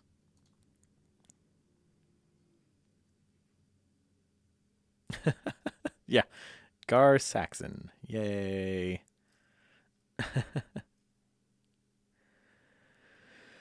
Okay. The animation for her special one, which they do have the kit reveal, we'll go check that out here in a second. The animation for her special one, Crippling Strike, was based on her escape from the throne room in the Clone Wars TV show by lobbing a grenade to cover her tracks, and it appropriately dazes the enemy squad. Her leader ability, Unite the Clans, is based on her appearances in Rebels and The Mandalorian, where she is focused on reclaiming Mandalore. We have yet to see Bo-Katan fight with the Darksaber, though it is heavily implied that she has at some point. There are limited references for what that would look like. Strategy tips. Unsurprisingly, the Mandalorians create the core of this squad. The Mandalorian Beskar armor can easily build stacks of whistling birds from all the extra assists from Bo-Katan's unique and leader ability. Jango Fett and Canderous Ordo are also strong allies, as each attack heals the Mandalorian allies with Bo-Katan's unique Stronger Together.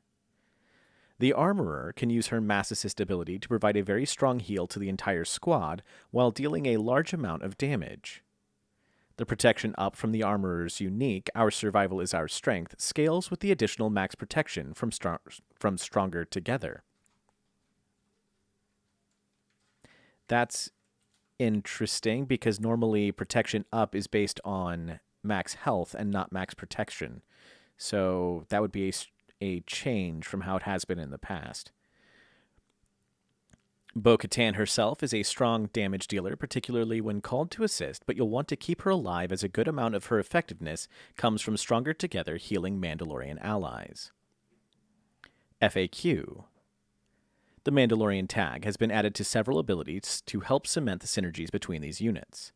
Canderous Ordo, Unique 1, Mandalorian Veteran.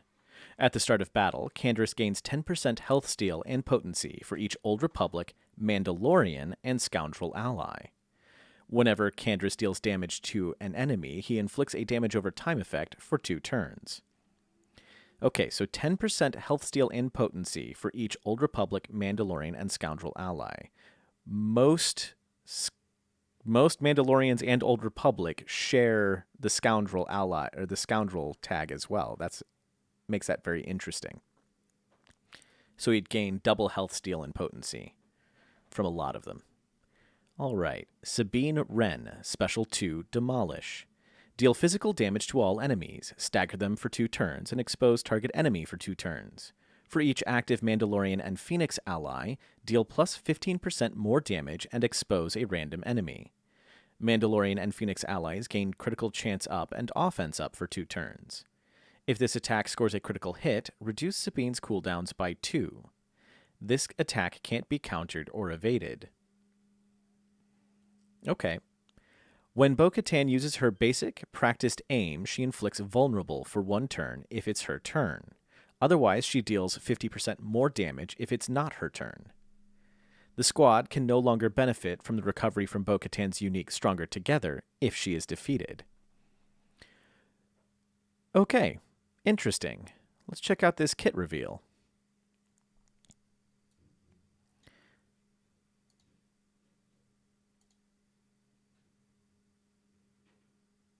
What do you guys think so far before we jump on this kit reveal here?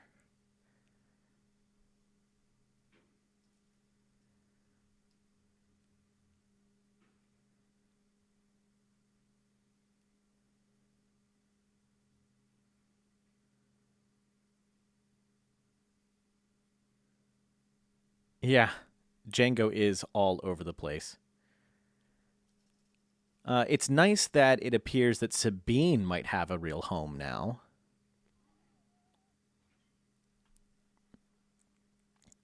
I'm also.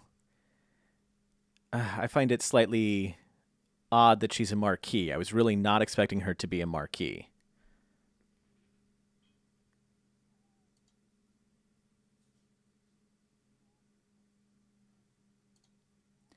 Okay, let's see here. So, light side, attacker, leader, Mandalorian, scoundrel. Okay. New granted ability, kind of went over that. Unite the clans, call fellow Mandalorians to assist, dealing more damage every time they do so. All Mandalorians recover health and protection when they attack out of turn. That's interesting, a very Jedi Knight Revan kind of thing there. Synergy suggestions: Beskar Mando, Armorer, Jango Fett, Sabine, and Canderous. Now, to me, it seems like the best thing to do here would be Beskar Mando, Armorer, Sabine, and Canderous. Jango has enough homes already, and it seems like the rest of them are going to synergize maybe a little bit more, and they don't have good homes as it is.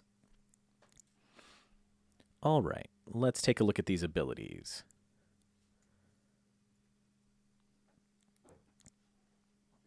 All right, I need to figure out exactly where this screen is. All right, there we go. Practiced aim is her basic. Okay, it's a good effect. Very Clone Wars era. Final text: deal physical damage to target enemy. If it's Bo-Katan's turn, inflict vulnerable for 1 turn. Otherwise, deal 50% more damage. Okay. Special number 1, Crippling Strike. Okay, that's a very cool animation. Final text: dispel all buffs on all enemies, then daze them for 2 turns and deal physical damage to them. Okay, very cool kit. Dispel all buffs, then daze and deal damage. With a very cool animation. I like that one a lot. Okay, and then we don't have any animations for it, but the unique Stronger Together. Final text: Zeta. At the start of battle, Mandalorian allies gain 20% max protection for each Mandalorian ally until the first time Bo-Katan is defeated. Interesting. So you're going to have plus 100% max protection, because more than likely you're going to have all 5 Mandalorian characters out there. And then when she's defeated, that goes away, but you start with bonus 100% max protection. That's pretty good. Then, whenever a Mandalorian attacks out of turn, Mandalorian allies recover 8% health and protection. So, throwing that under an Armorer lead would be pretty crazy. Massive amounts of max protection there. Because that's just a unique. All right. And then her leadership: unite the clans. Final text: when a Mandalorian ally uses a basic ability during their turn, they call another random Mandalorian ally to assist, dealing 20% less damage, limit once per turn. Whenever a Mandalorian ally attacks out of turn, they gain 25% crit damage, max 5 stacks, until the end of their next turn. That's pretty good. So that's a max of an extra 125% crit damage. I could see some decent use for this in the raid. Interesting. At the start of encounter, all Mandalorian allies gain the granted ability Ancestral Armor. Ancestral Armor. Dispel all debuffs on this character, then gain Defense Up, Taunt, and Tenacity Up for 2 turns. Sort of a... What's Thrawn's ability called?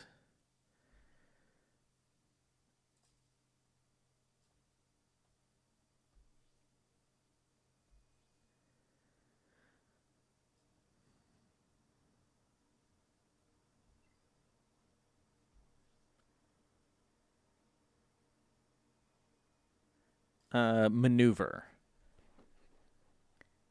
Yeah, because those are just dispel all debuffs and then gain 50% turn meter. So you don't gain the turn meter, but it's dispel all debuffs and then gain defense up, taunt, and tenacity up. That's pretty good.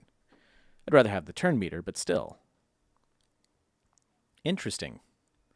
That is a neat kit. So there's only 1 Zeta. All right.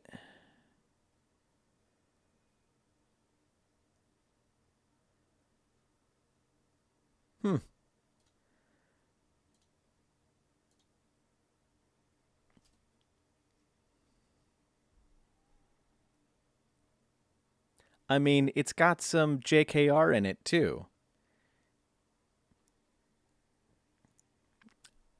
You know, extra health and protection or healing and protection every time they attack out of turn. That's JKR.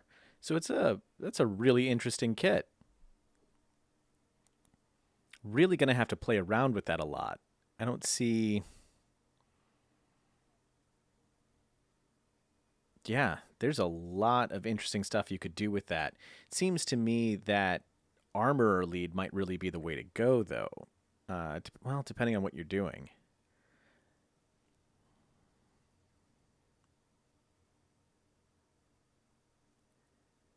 He does, but so does everybody else. I don't think Jango's going to be...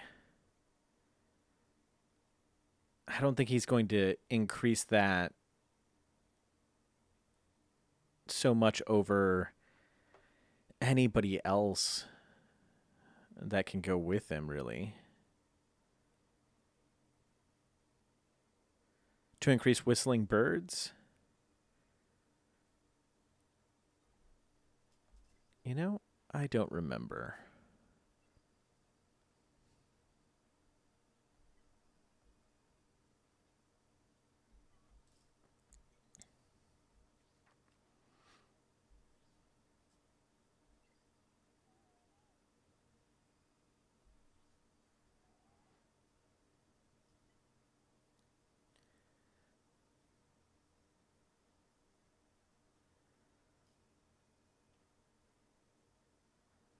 It's just whenever an enemy takes damage. So you want AoEs.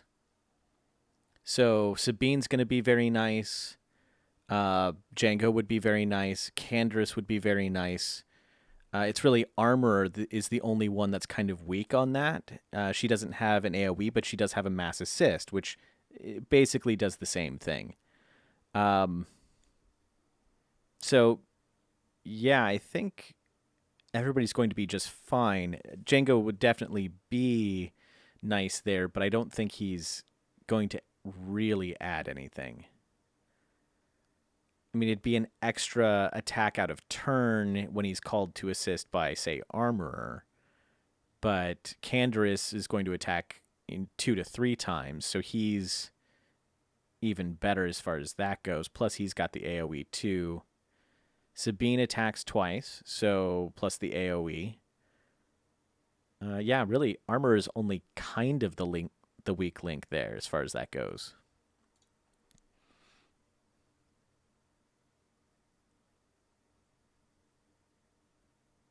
Very interesting. Well, super cool. Let me jump back over to the game here. I didn't finish climbing up because that was too cool, but I'll have to. I don't know. Let's go look at those characters, huh? Then I'll do my fleet real quick.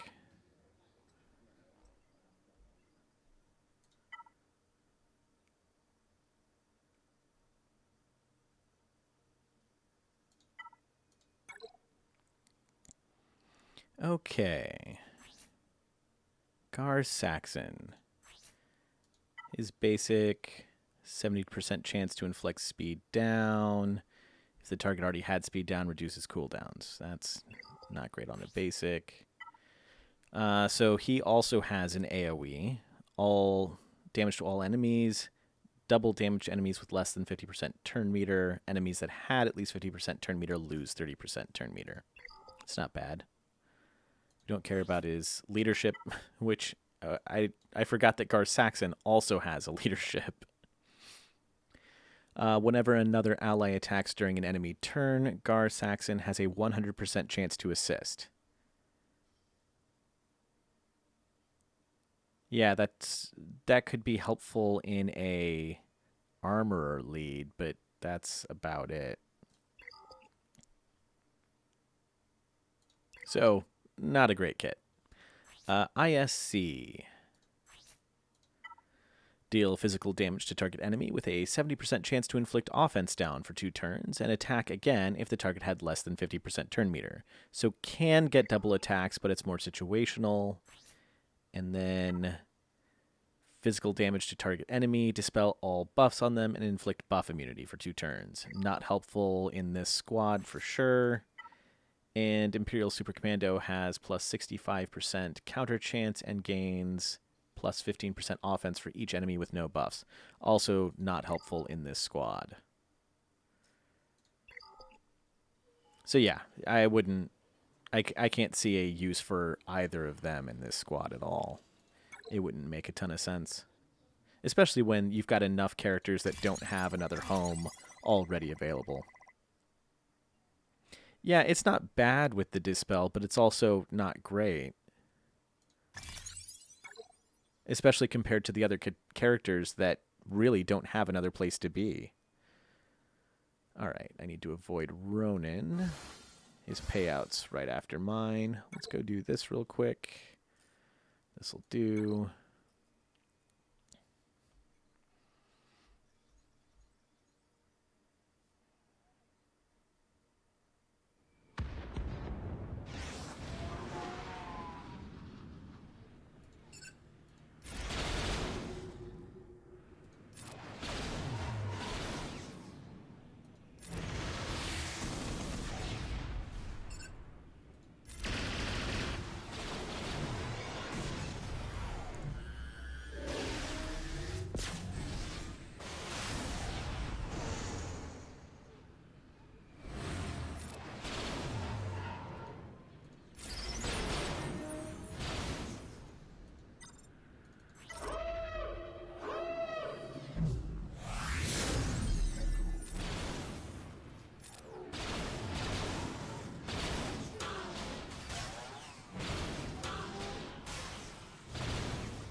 Well, hello, Dahan Kupos. Thank you for the follow.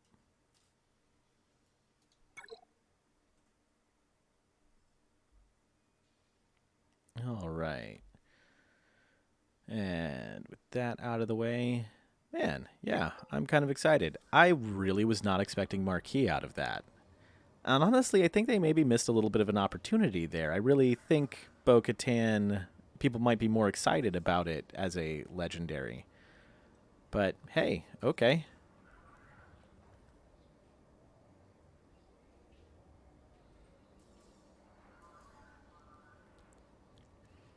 A marquee character is basically, to a large extent, a free character. They basically just have a uh, yeah, they're obviously planning a legendary or epic confrontation here. I just don't know for whom, other than the rumblings of a third Dinjarin, which I would not. I don't want a third Dinjarin.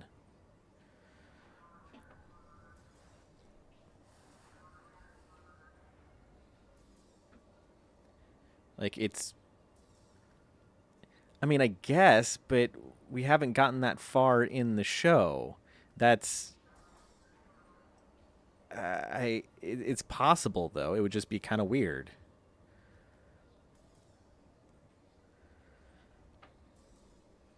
Dindalore. I mean, at least it's fun to say.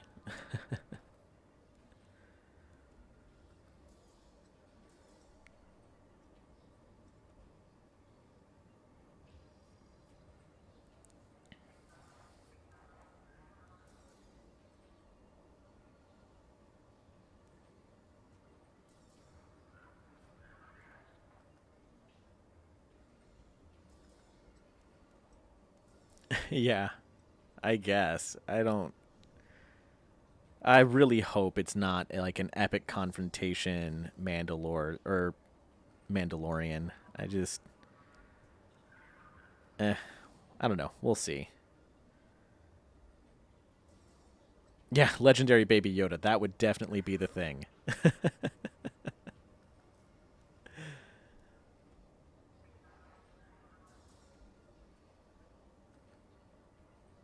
That would be amazing in every possible way.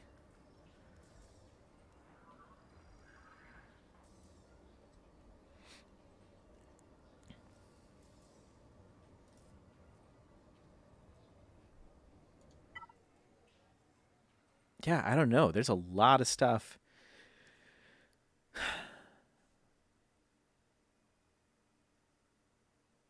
I have no idea where they're going with it. If that's just going to be a marquee character.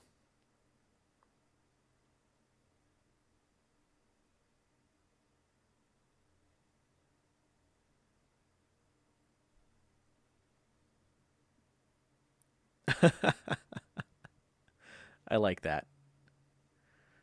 Or just slurp soup at them. Yeah, I think plenty of people will. I mean, plenty of people have wanted a functional Mandalorian faction that they'll definitely drop money on Bo Katan, but they would have dropped more if she was legendary. Or more yet, if it was an epic confrontation and they had to, get everybody relicked up for it too. So, I mean, there's definitely some money on the table here with Bo Katan, which means there's got to be something else that they're really shooting for there. And I just can't really figure out what. Unless they really know something about season three, but season three's not going to be out soon enough to where this would be good setup for it. And the only other thing I can think of is a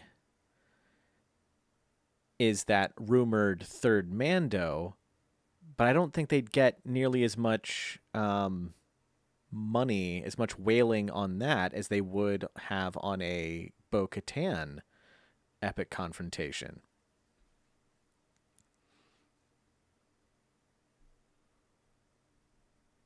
I don't know. I don't know. Maybe I'm wrong on that. I mean, I know I would be a whole lot more tempted to wail on Bo-Katan on a Bo-Katan epic confrontation than I would have on a third Mando character. Yeah, he's a very likable character for sure. It's more that we already have two of him, and one of them's actually very disappointing. Like the first Mando is great. Beskar Mando, actually a really disappointing legendary, but also very easy to get. I mean, he's basically the easiest legendary to get for all intents and purposes, and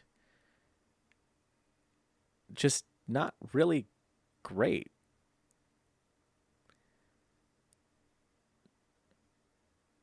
But at least he has a baby Yoda, so there's that. Yeah, I'm sure there's some strategy there. I'm just not sure what it is.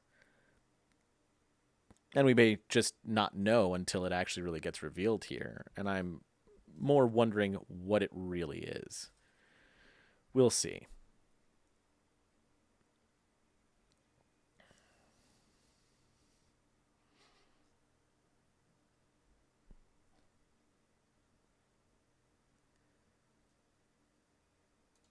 Super cool, though. I like her kit. It's a very nice. I'm glad that they're going back a little bit to some simpler kits. That is a nice, simple, but powerful kit with only one Zeta.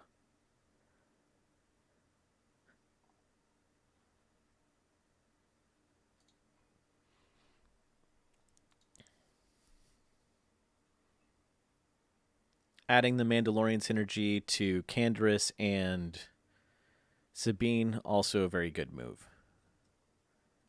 It's a lot of very positive moves they've been making. I mean, I'm certainly happy as a player to be able to get Bo-Katan easily as a marquee event. I'm just not really sure of the business opportunity that they're going for. We'll just have to see.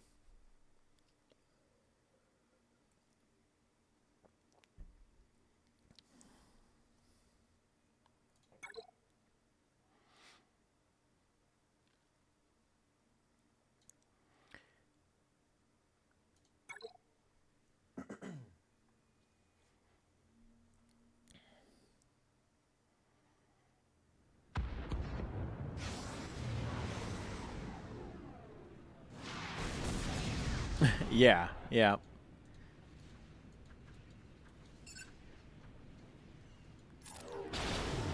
That'll be, I think, some very interesting testing. That's a very interesting, very simple kit. Should be pretty powerful. I'd really like to see just what that kit will be able to do.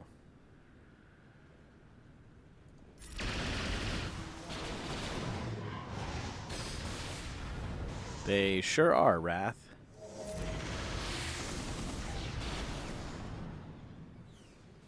And they've been doing that a lot. I mean, like Gideon and Piet. Great characters.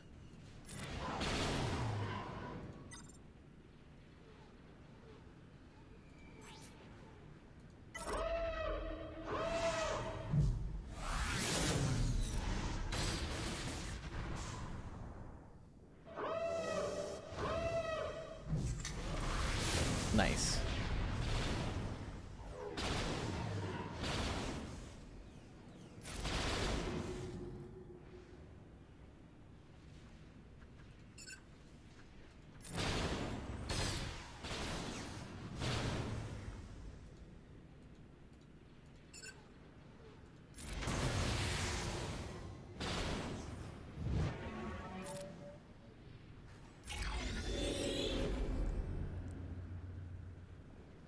Nice.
Yeah, the marquee characters recently have just been absolutely fantastic.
All right. What else have we got going on?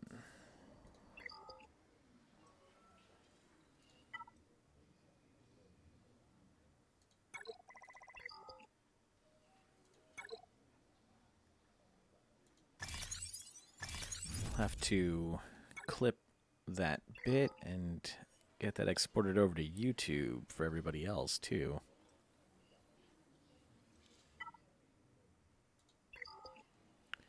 Deal with that later.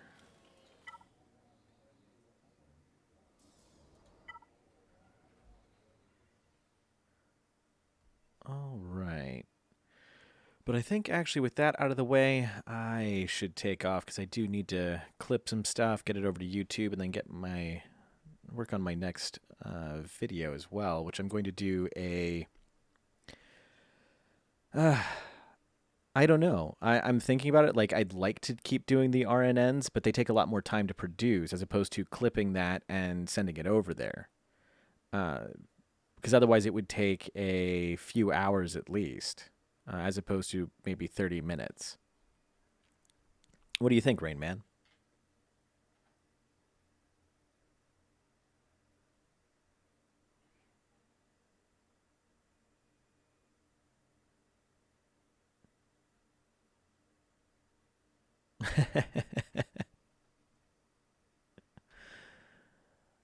All right. Well, let's see how quickly I can do an RNN on it then. Maybe I can get that out there fairly quickly. Yeah, we can try that.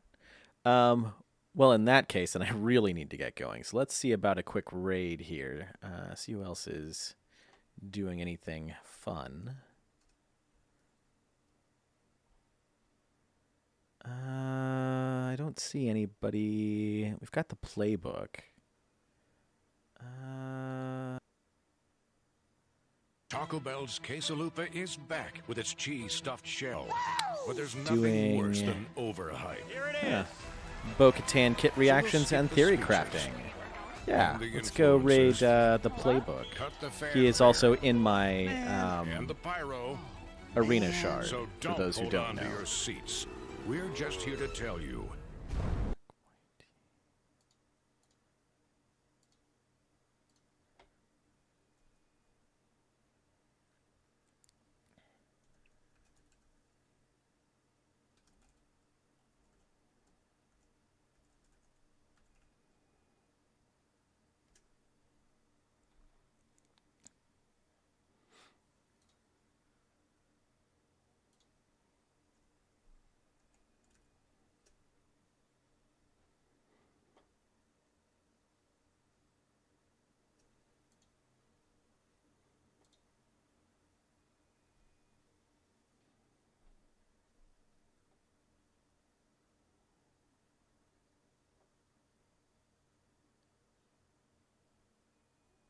more bulk, and then he kind of becomes a secondary heal on top of the equalize. You're just in a really sick spot. All right, sorry. Yo, Kermit. Thanks for stopping by. Welcome, welcome. Hope you had a good stream. How's it going? Yeah. We're making progress. We're getting through everything. I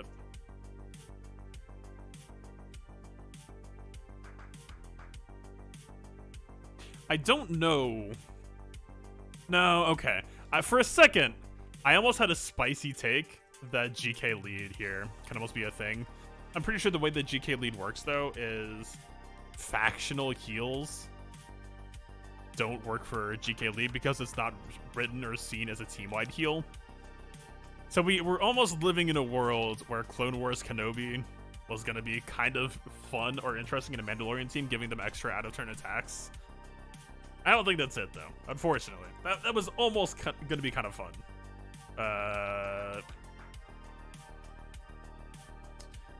This text feels really big. Is this text really big, or is my screen cap just smaller than usual? There's a very easy way to find out here. Oh my god. Huh. That's a wake-up call. Alright, let's... embiggen. Assuming that's not gonna murder the text quality. It's alright. It's Wow. workable.